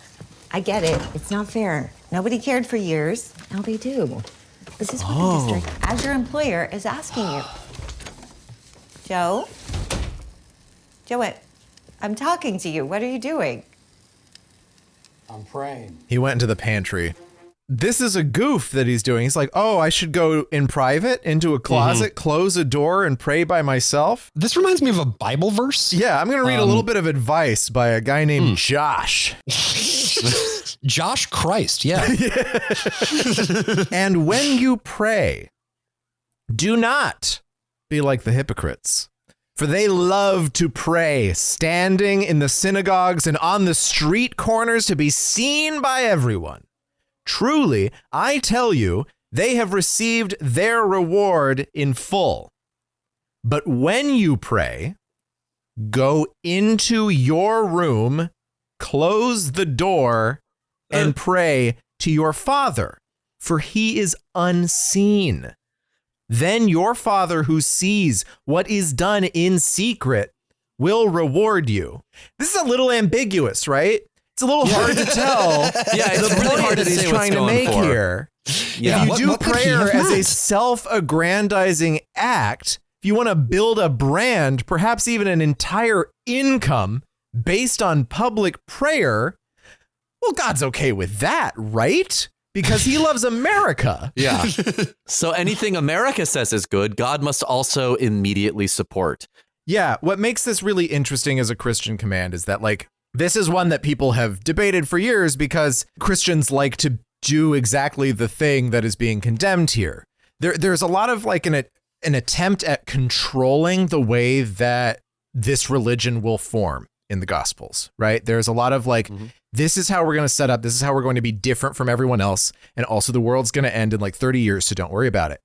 And over time, this becomes an entrenched religion. It becomes a hierarchical religion. It becomes even in the ones that try to become more lay and less hierarchical, it still develops the old systems. It still develops its own traditions, and it has the public prayers and everything like that. And also a state religion in many cases, where the effects of politics and the rituals of politics become so closely enmeshed with the rituals of the religion. So Joe, being an upright man who loves to pray in public very loudly and obnoxiously. He's not upright when he does it, though. No, he's kneeling. He's kneeling. He's doing the superhero like landing pose. Yeah. This is his whole, like, they have a graphic of the kneel. Like, you can get a shirt that looks like a polo shirt, but instead of the polo guy on the horse, it's a kneeling guy. That's so funny. You can get a shirt that has like this graphic that's just a bunch of words on it that just say like football and Bremerton on in the shape of a man kneeling. Well, that pose is exactly the pose that Coach Joe makes when he goes back after the game and actually follows the advice of the Bible and prays at midfield on his own. Yeah. After everybody has left. Yeah, he got yelled at. They told him to stop. So he has decided, I'm still going to pray after the game, but I'm going to pray after the game after everyone's gone, which in the eyes of the Lord should be wonderfully fine. God, forgive me for wussing out. What? Whoa. From now on, I'm going to kneel right here on this 50-yard line like I promised you. What? No matter what.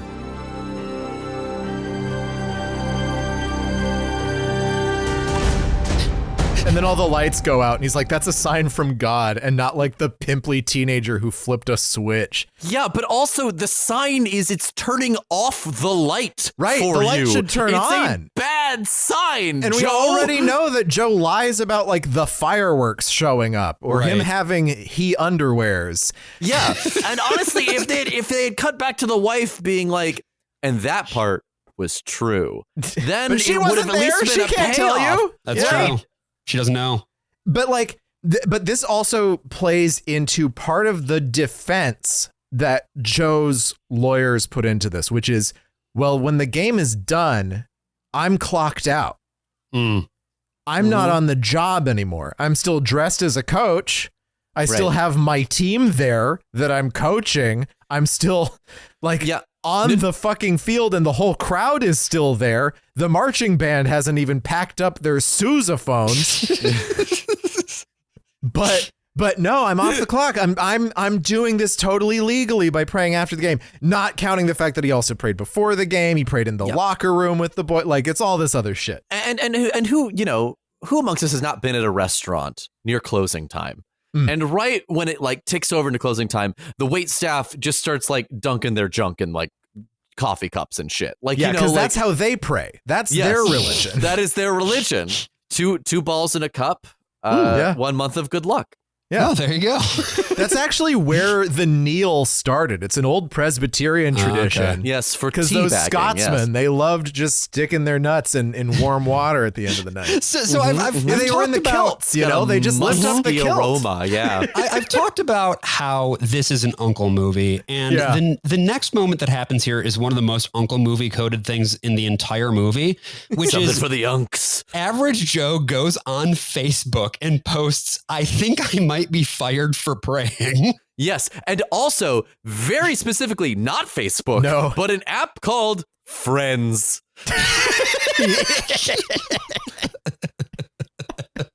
The next day, after he makes this status, the TV is talking about him. He's like looking at his TV, eating his Lucky Charms again, and he's just like, why is the TV talking about me? Fully dunking his head in the bowl. This is another Hillary Clinton moment. He went to the TV. He went to the media. It was him. Right. He started it. Yeah, the media is not just going to pick up on his story. This was also misrepresented in the majority opinion of the Supreme Court of the United fucking States of America, where they said, the media picked up this story. He went there. You made the sandwich. This is how the film depicts it, is that he's just like in bed casually and he gets a phone call. The world of high school sports, but overnight, football coach Joe Kennedy's social media post went viral, claiming he expects to be fired for taking a knee in prayer after Friday night's game. Here to comment on the greater significance of the story. Who is this? Thank you, Karen. Yeah, you know what? Yeah, I think you should hang up before I say something that I'm really going to have to pray about. Yeah, that's right. Got him. We must ask, what freedom is next to be sacrificed on this altar of so-called tolerance? And it once again calls into question. Hey, listen, buddy, I suggest you forget this phone number before I... of church and state and Yeah, our who's First asking? Amendment freedom Money, you that Coach say? Kennedy risked his life to protect. Yeah, I got a it. Marine and a combat veteran. If these rights He's a are no Marine! longer safeguarded for every American, it will be of grave concern to the State of the Union, Karen. Powerful commentary, Raymond. Thank you. Every time we see Joe Kennedy in his home, he is wearing another USMC t-shirt. Everything he owns has the Marine logo. I don't on it. even think the real Coach Joe Kennedy leans on this Marine shit that much. It's the Marine Todd thing, right? Like there is no higher calling than to be a member of the military, and there's no higher calling within the military than the U.S. Marine Corps. That call, that second call that he got, well, it turns out that there's somebody who's in his corner. It's an attorney with the very real First Liberty group. This is the group that actually defended him in real life in his case. Authors listed among the many involved in Project 2025. You know it. So the attorney shows up to pitch Joe on taking this fight to the courts. The bottom line is this. I believe they violated your rights. But if it goes to trial, these cases can take years to litigate, and there's no guarantee a judge is going to rule in your favor. You up for that kind of fight? I've been fighting my whole life. This is an entirely different type of fight, Joe. Normally, I would advise you to talk things over with your wife. But she works for the district, and that can make things complicated for the both of you. If you decide to move forward. Yeah, she'll be on board. Okay. Okay, we've got your back. Let me know if you want to file the complaint. Okay. Hey, honey, you quit your job. We should have had a discussion about that first, right? I'm going to take a case to the Supreme Court, maybe. I'm not going to talk to you about it at all. That becomes an issue with Amy Acker. I think the screenwriter is trying to draw a parallel between these two things. I had just completely forgotten about the whole I quit my job fiasco at this point in the movie. Because that was in a different movie. That was a different movie, yeah. Very different movie. Lifetimes ago. Eons. No, it turns out that Joe's wife is not on board. Pretty awkward position you put me in, Joe. Didn't want to include me in this decision? I didn't think it was going to be that big of a deal. Oh, it's a big deal. How do you think the superintendent looked at me when I didn't even know my husband had filed a complaint? I guess I thought you'd be more supportive. Did you even consider how this might affect my job? Coaching may be a part-time thing for you, but this is my career. Would have been nice not to be blindsided. All right, hold on. You know what they're doing is wrong. I'm just trying to do the right thing. The right thing for who? I worked really hard to get here. Now, thanks to you, I'm doing damage control. Yeah, so the rest of this movie is about Amy Acker being his bitch wife. The rest of this movie, they are like never on the same side anymore. She is his primary conflict every single scene. Right. And the difference is that you listen to that scene, you're like, yeah, she's being totally reasonable. Yeah, she's correct. This is all to feed your fucking ego, you stupid freak. Just pray normal. But she is portrayed as the villain. Like, she's the one going up against God's will here, right? And that's fucked. Well, this is the movie is kind of trying to have it both ways here, because I think on some level it does want you to see his sort of dogmatic refusal to bring her in at all as maybe not a character failure, but a shortcoming in approach. But the problem is the script has its finger so heavily on the scale in Joe's favor throughout that you don't, of course, I am supposed to see her as fully antagonistic in this situation. And I think that if I'm watching this the way that the thing is written, I want to be like, well, why don't you just fucking divorce her? Like, get her out of there, you know? Like you did to her cousin. She's got to have another cousin. Just jump ship, you know? Marry the whole family. And here's the thing. It's a part-time job. He threatens his wife's long career for a part-time fucking gig. For $3,000 a year. Guys, it's for God. He made a promise to God. We saw the prayer. He was there at midfield praying, and he said, I'm going to stop being a little bitch ass, and I'm going to do this for the Lord. But you know what? This pisses off so many angry atheists who come out to like protest the game. And one of them has my favorite line delivery, which is she just goes, "Coach is wrong." A lot of people come out to the game after this scandal breaks. Not people protesting him, people on his side. Yeah, there are a lot of people who are on his side. They start flooding the field. Right. He does this 3 more times before they're like, you're not coaching anymore. 3 times he comes out to pray, and people who are probably, many of them not even from Bremerton, they're from the surrounding area, run out there. As even noted in the dissent from the Supreme Court from Sotomayor, she mentions the fact that the kids in the fucking pep band get knocked down by these crowds who are jumping over barriers to do this end of game prayer with this fucking guy. That's their favorite thing to do, is to jump over barriers. So it really did become a full-on media circus, huh? Yes. Beyond a media circus, a media carnival. Yeah. It became fucking Ace in the Hole, but instead of a guy trapped in a hole, it's we have just mentioned so many fancy movie time movies in this episode alone. That's pretty Listen good. To Fancy Movie Time, only available on patreon.com/worstofall. But Farm Dad's back, everyone. Aren't you excited? Farm Dad's back with old age makeup, which they did not give the drill sergeant. Oh my God, just the worst old age makeup I've ever seen. Like the old age makeup I did on myself in high school playing Maurice in Beauty and the Beast was better than this old age makeup. Yes, I had to cross out so many notes. I was like, oh, it's his dad. No, it's not his dad. It's his friend. No, it's not his friend. It's the reform school guy. It's Farm and Dad. he's just like, Farm Dad. You're the tree, Joey boy. You were always the tree. The ugliest fucking tree I've ever seen in my life, Joey. It's crazy at this point in the movie, too, because that part, we've said this before, that it's another movie, but at this point, that is well and truly another movie. You will have fully forgotten about the existence of the first hour of the movie at this point.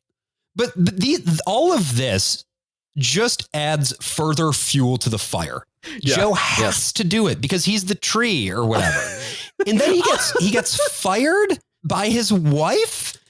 I guess. But that's also not true, right? I don't think that's what happened. Okay, here's what actually happened to Coach Joseph Kennedy. Okay, assistant coach. Assistant Coach Kennedy. So what actually happened was that he was put on administrative leave. Right. Okay. Until he could say that he wouldn't do this shit anymore. And he refused to say that. Right. So he remained on administrative paid leave. He still got his $3,000. What? Oh my God. The contracts are per season. Right. And they didn't renew it. Oh, no. He didn't apply to renew it. What? So no, he wasn't fired. He wasn't anything close to fired. He was just not able to be there in person, still getting the money. The contract ended and he didn't even put up the fight to get the contract renewed. But Brian, he's a fighter. He's fought his whole life. Yeah. Marine would never back down. Not from their drill sergeant, not from the insurgents in 90s Iraq, and certainly not from a simple contract renewal problem. Coach Joe decided to appeal to the Supreme Court of the United States in tandem with that lawyer who we were hearing from earlier. Yeah, from First Liberty, who is also a Marine. He shows up at the door and he's like, Semper Fi. You're appealing to the Supreme Court? Seriously? Yes, seriously. We can't quit now. Steve says what the Ninth Court did today would make it possible for anyone to be fired for even the tiniest religious display? I love that you want to defend and protect everyone, Joe, but God love this doesn't for need you. you to defend him. I'm not defending God. I'm defending the people of this country. Yeah, the same people who are sending us hate mail, some of them who are Christians who don't think you need to be praying on the street corner. That is their right to have a different opinion.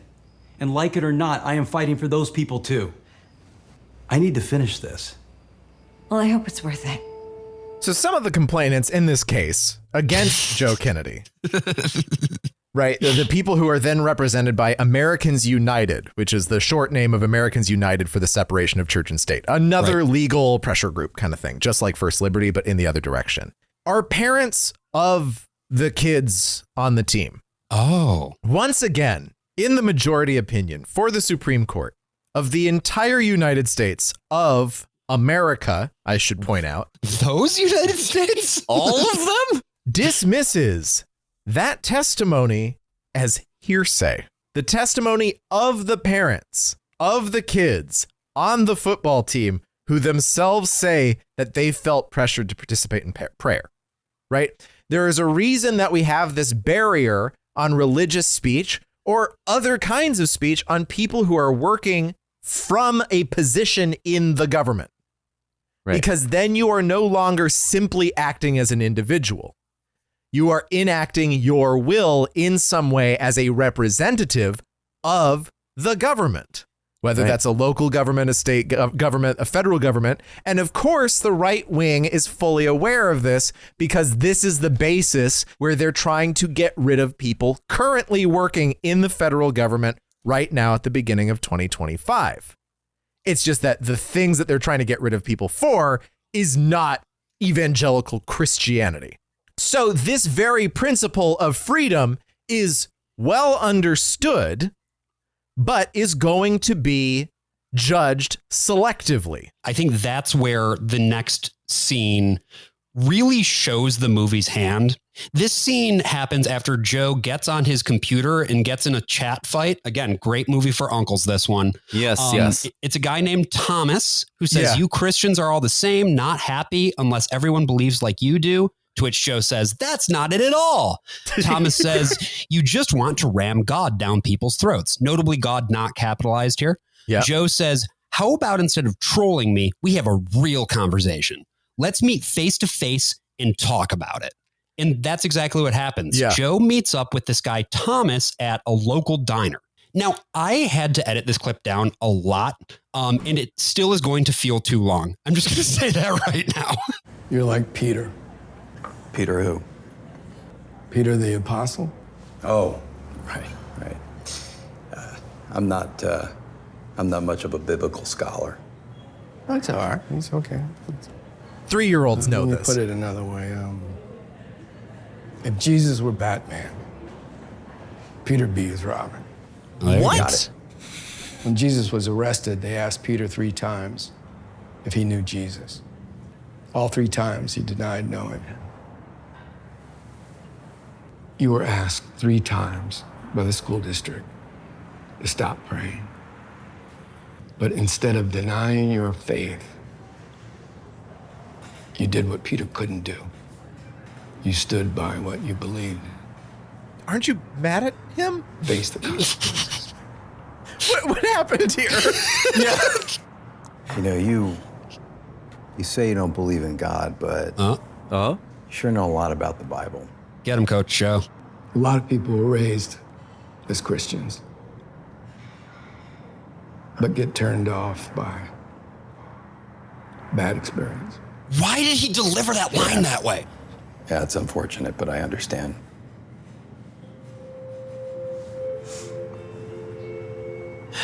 Look, have you ever had a bad experience at a restaurant? Who hasn't? Right. Don't let one bad meal keep you from being fed.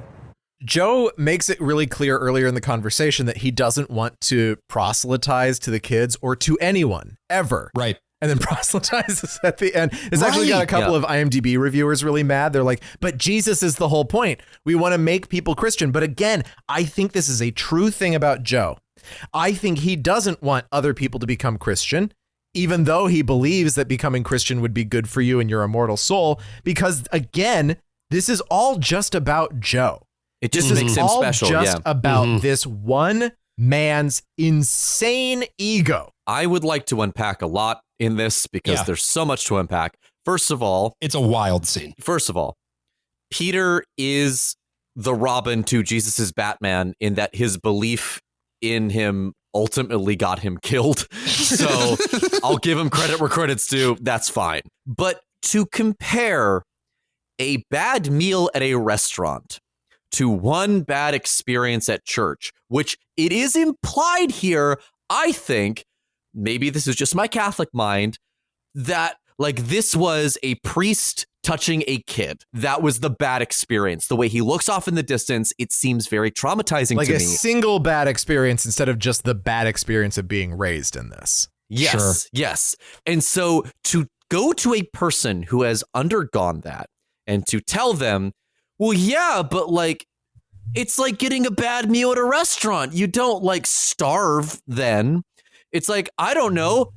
I wouldn't go back to that restaurant, certainly. And also, how dare you? Like, how fucking dare you minimize this person's trauma and experience, being like the paternal dad being like, oh, but you just had a little bad time. Go back to church because you have to. It's for your immortal soul. And look, he talks about wanting to throat punch a fucking lawyer later in this movie. This made me want to throat punch everyone involved in this movie. It makes it feel that they do not care about what has actually happened to people within the confines of the church. And that's because they don't. I also just need to make a point of the fact that he says, you're like the Apostle Peter, and then explains how he is the exact opposite of the Apostle Peter. Yes. And says all like, you are just too firm in your faith. As a negative thing. They couldn't figure out how to write that scene at fucking all. I thought that this scene was going to be an angry atheist who got owned with facts and logic. And that's not what happens in this scene. If it was, I would come down more on the side of this is about your haters. I think this scene is more about everybody at the end of the day wants to love Jesus, and they just need somebody who is willing to show them what really loving Jesus looks like. And that's the moral imperative for Joe Kennedy praying at a football fucking midfield for a high school game as an assistant coach. It's so stupid.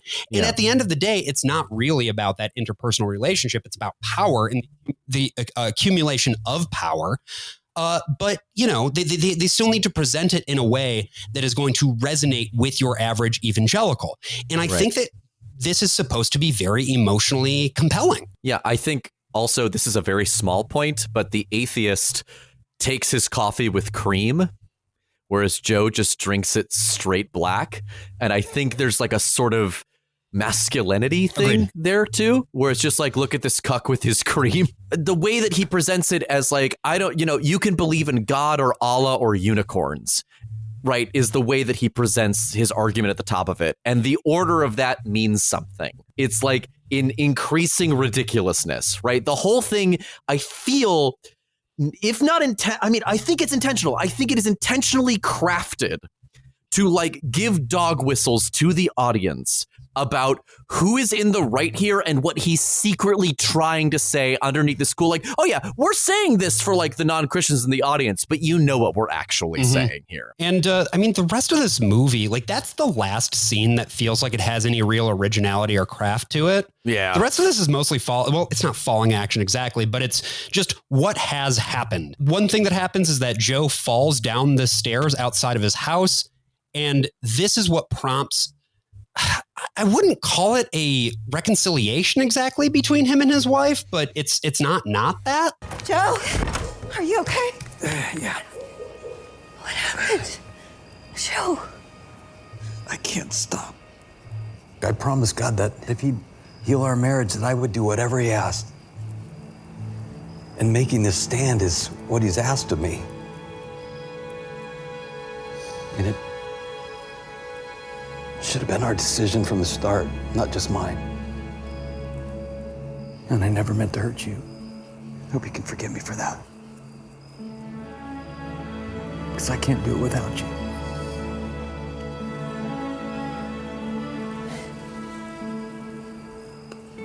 took you falling on your head to figure that out.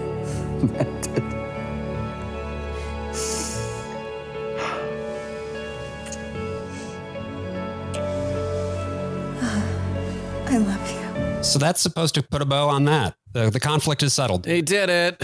They sure fucking did it, didn't they? Like, it's so infuriating because it's just like, no, you don't understand. I'm still going to do the thing, but I can't do it without you. Right. And she's like, oh, okay, well, all the things I was mad about, like my career being threatened and the literal death threats I'm getting, that doesn't matter because you said you needed me and I have to attend to you as dutiful wife. And so she claps back at her superintendent and is like, you say this about my husband, fuck you.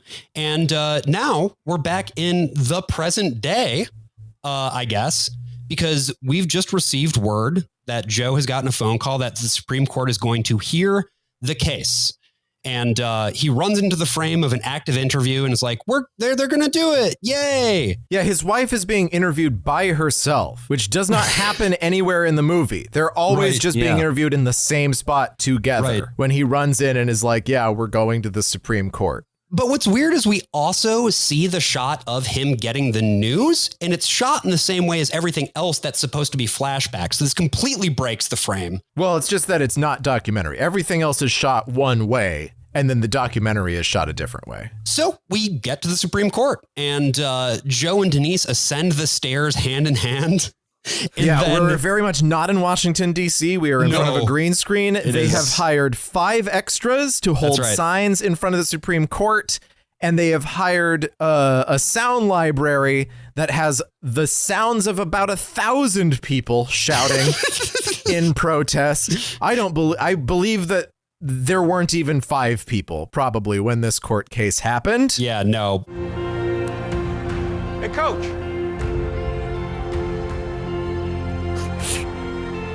What about a prayer? So his lawyer tosses him a football, and then he catches it. He does a superhero pose down. Does the kneel. God, you're awesome. Thank you for this crazy journey, for Denise, for the people you put on our team. Whatever happens, I'm grateful. Amen. Let me get this straight. You're telling me my client can't get in? So it's his lawyer on the phone. And then he walks up to Joe. Music gets sad. Hey, Coach, hold up.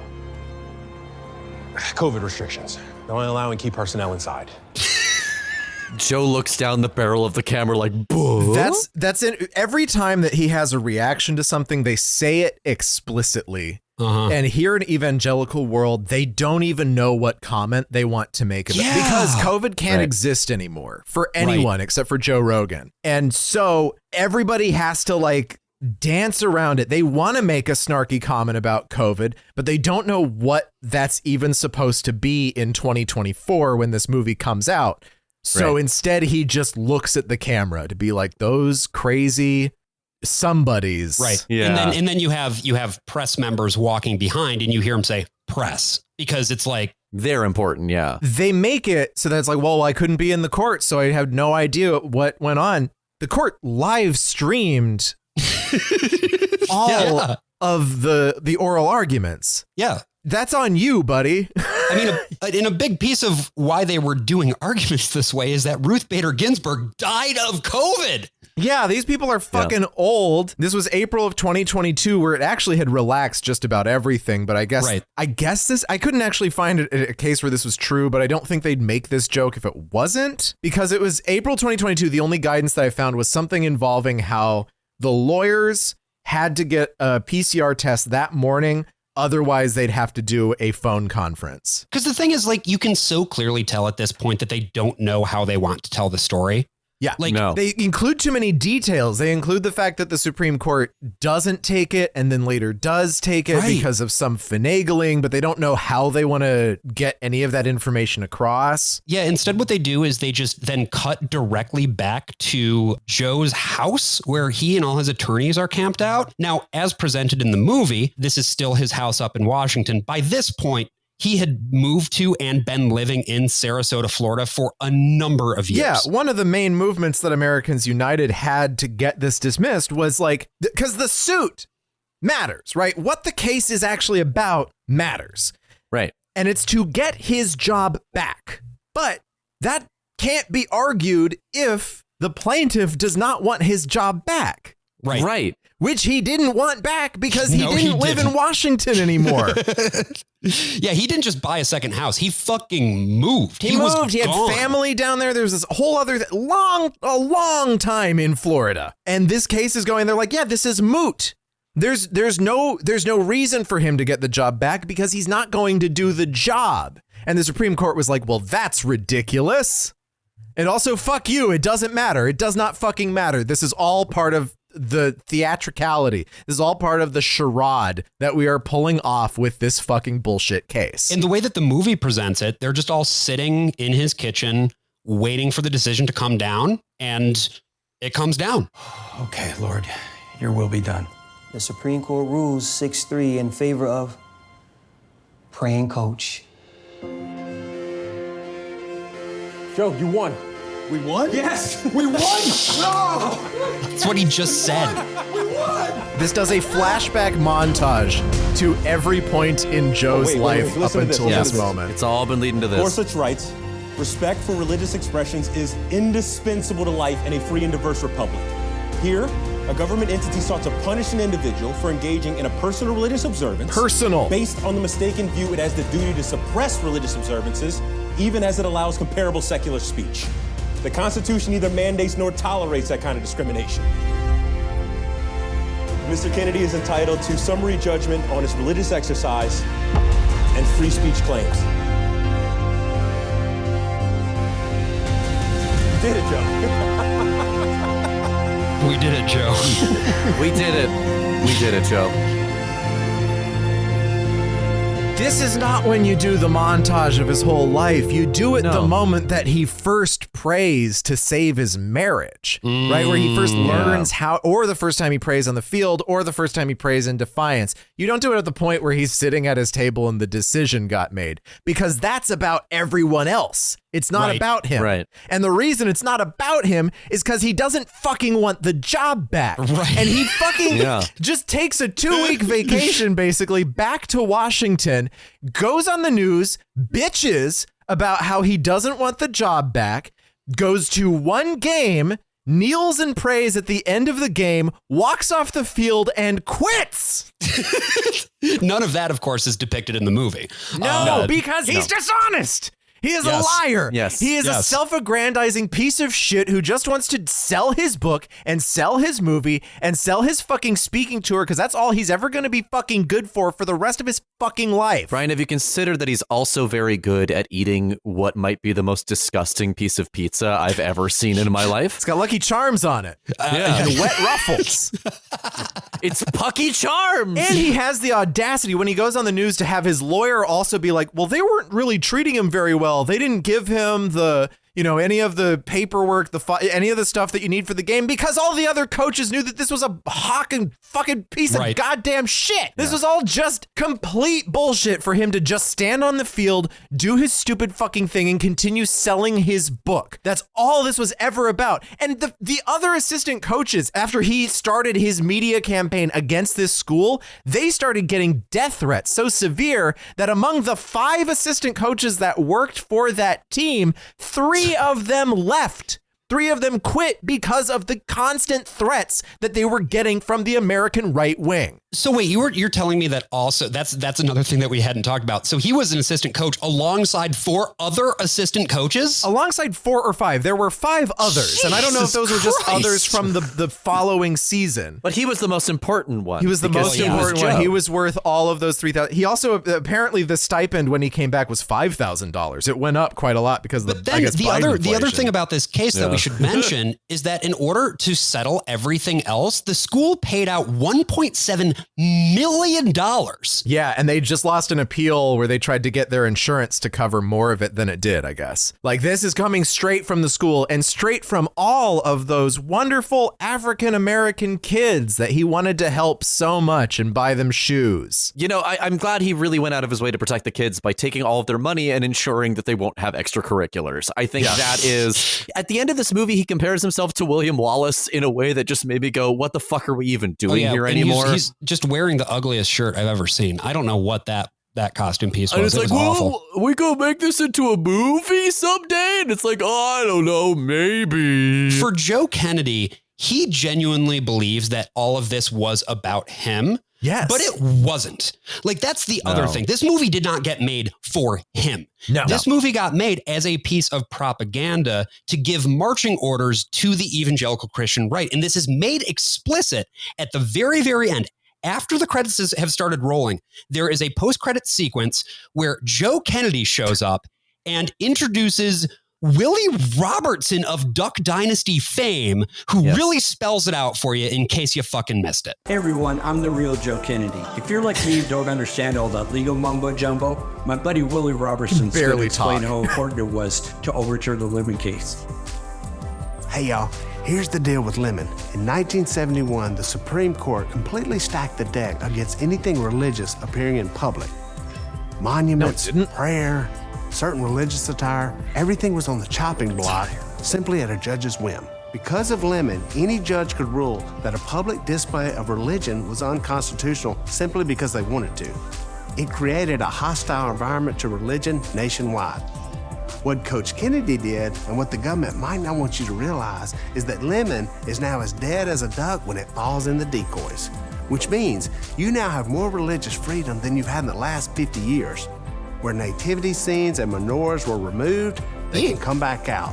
Where all the monuments of the Ten Commandments were put into storage, they can come back out too. Where prayers were once banned, they're now protected. And that's not just for Christians. Y'all means all. Yeah, this song is one of the worst I've ever heard. Willie Robertson. I mean, this is basically they watched The Big Short and they're like, we're gonna do our version of Margot Robbie in the tub explaining high finance to you. It's gonna be Willie Robertson, and they should have put him in a tub. Willie Robertson is in front of like a green screen that's made to look like a bog, and he's got fucking mud on his face. Full Al camo. Jolson. Oh my god! And the scene with the real coach is interesting too, because it's just like cheap prosumer digital video, like with onboard mic. Like he doesn't have like a lapel mic. Like he's just like, this was made in my home. Unlike The Big Short, they don't actually do any work to explain anything. They're just like, the Supreme Court sure stacked the deck against the white demons in Pennsylvania, but now the white demons, it's our turn again. And he does the whole fucking bumpkin thing. Oh, they killed it deader than when a duck done die when you shoot it. Performative folksiness. It makes my skin crawl. Yeah, no, this was a horrible jump scare. And you know how I feel about jump scares. Should be noted, the next movie that the screenwriter worked on was the one about the founding of the Duck Dynasty. Of course. No, of course it was. Wait, was Cronk? Was that a Cronk picture? No, that was directed by Andrew Hyatt, who has directed a bunch of like Bible bullshit. Paul, Apostle of Christ, Full of Grace. To me, it's more like Andrew Lowett. That's right, Josh. I wanted to bring it back to just sort of this piece, because I think there are really two moments in this film that spell out what it's all about. The first one being the one that we talked about a little bit in the diner with Doubting Thomas.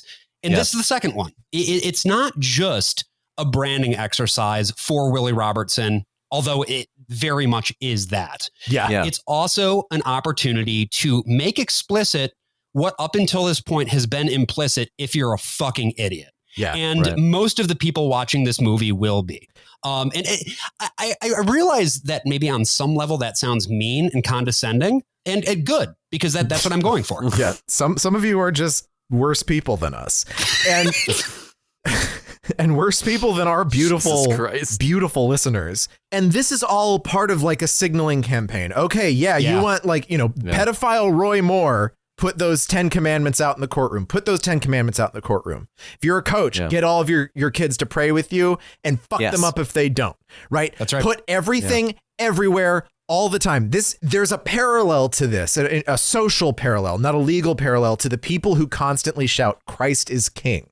Because if you're in the know, this is a dog whistle, right? This is an anti-Semitic thing. It's a call for Christian nationalism, right? A Christian kingdom wherein upon the throne, Christ is the king of America. Specifically, this is happening on every front, because who's going to take offense to someone saying Christ is king? Right. Only some kind of asshole only some kind of bitch in your ear who says it's nasty. But no, this is all here because it's like, it is time for Christianity to take over. It's pat, and it's almost moot to say, but it's just like, if this was a football team in Dearborn with a Muslim coach praying, they would never take on a case like this. This right-wing cause is specifically about the Christians, hopefully the evangelical Christians, but they'll team up with the Mormons. They'll team up with the Catholics if they need to. And of course, the justices are Catholic themselves, but like, they'll team up also with Orthodox and especially ultra Orthodox Jews if need be as well. Yeah. Why now? Why do this now? Why encourage everyone to put all this stuff out now? And in the movie,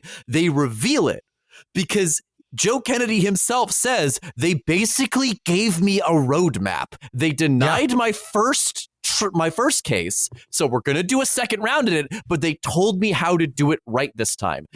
Reassuring the audience that if they were to do it, they would also get the same roadmap. If you go to First Liberty's website and put in your email address, you will get a roadmap for the things that you can do and the things that you can do if something happens as a consequence. And then you end up on a mailing list. You end up on a mailing list for everything that's going to follow afterward. It's the same playbook that Focus on the Family did not invent, but they perfected it. They sure did. Integrate everything into your mailing network. That's really, I think, all there is to say for the time being about Average Joe, the life and times of Coach Joe Kennedy. Yeah. If you're despairing after hearing about this terrible, terrible movie, the one thing I will say is that these people are a lot stupider than us. Yeah. They're not winning on the pop culture front. Right. They are not making better movies than us. And people still don't like them.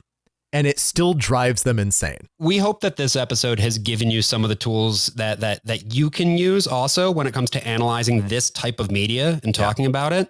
And, you know, we thank you for listening to this episode. We've got a whole bunch more like this at our Patreon, which is patreon.com/worstofall. At this point, I think like over 80 episodes at this point that are, premium. We've talked about a lot of other stuff in this vein, both in our ongoing series on Adventures in Odyssey, the Focus on the Family children's radio drama. We've got that one about whose children are they, which is like a really lousy propaganda documentary. Go in and take a look. If you're interested in learning more about the evangelical right and the way that they communicate with their base, that is a big focus on our show. It's not the only focus. Don't worry. We got plenty of fun stuff too, but we hope that you've enjoyed this. And thank you for listening. And to close us out, I'm going to do something a little bit different than what we usually do. Ooh.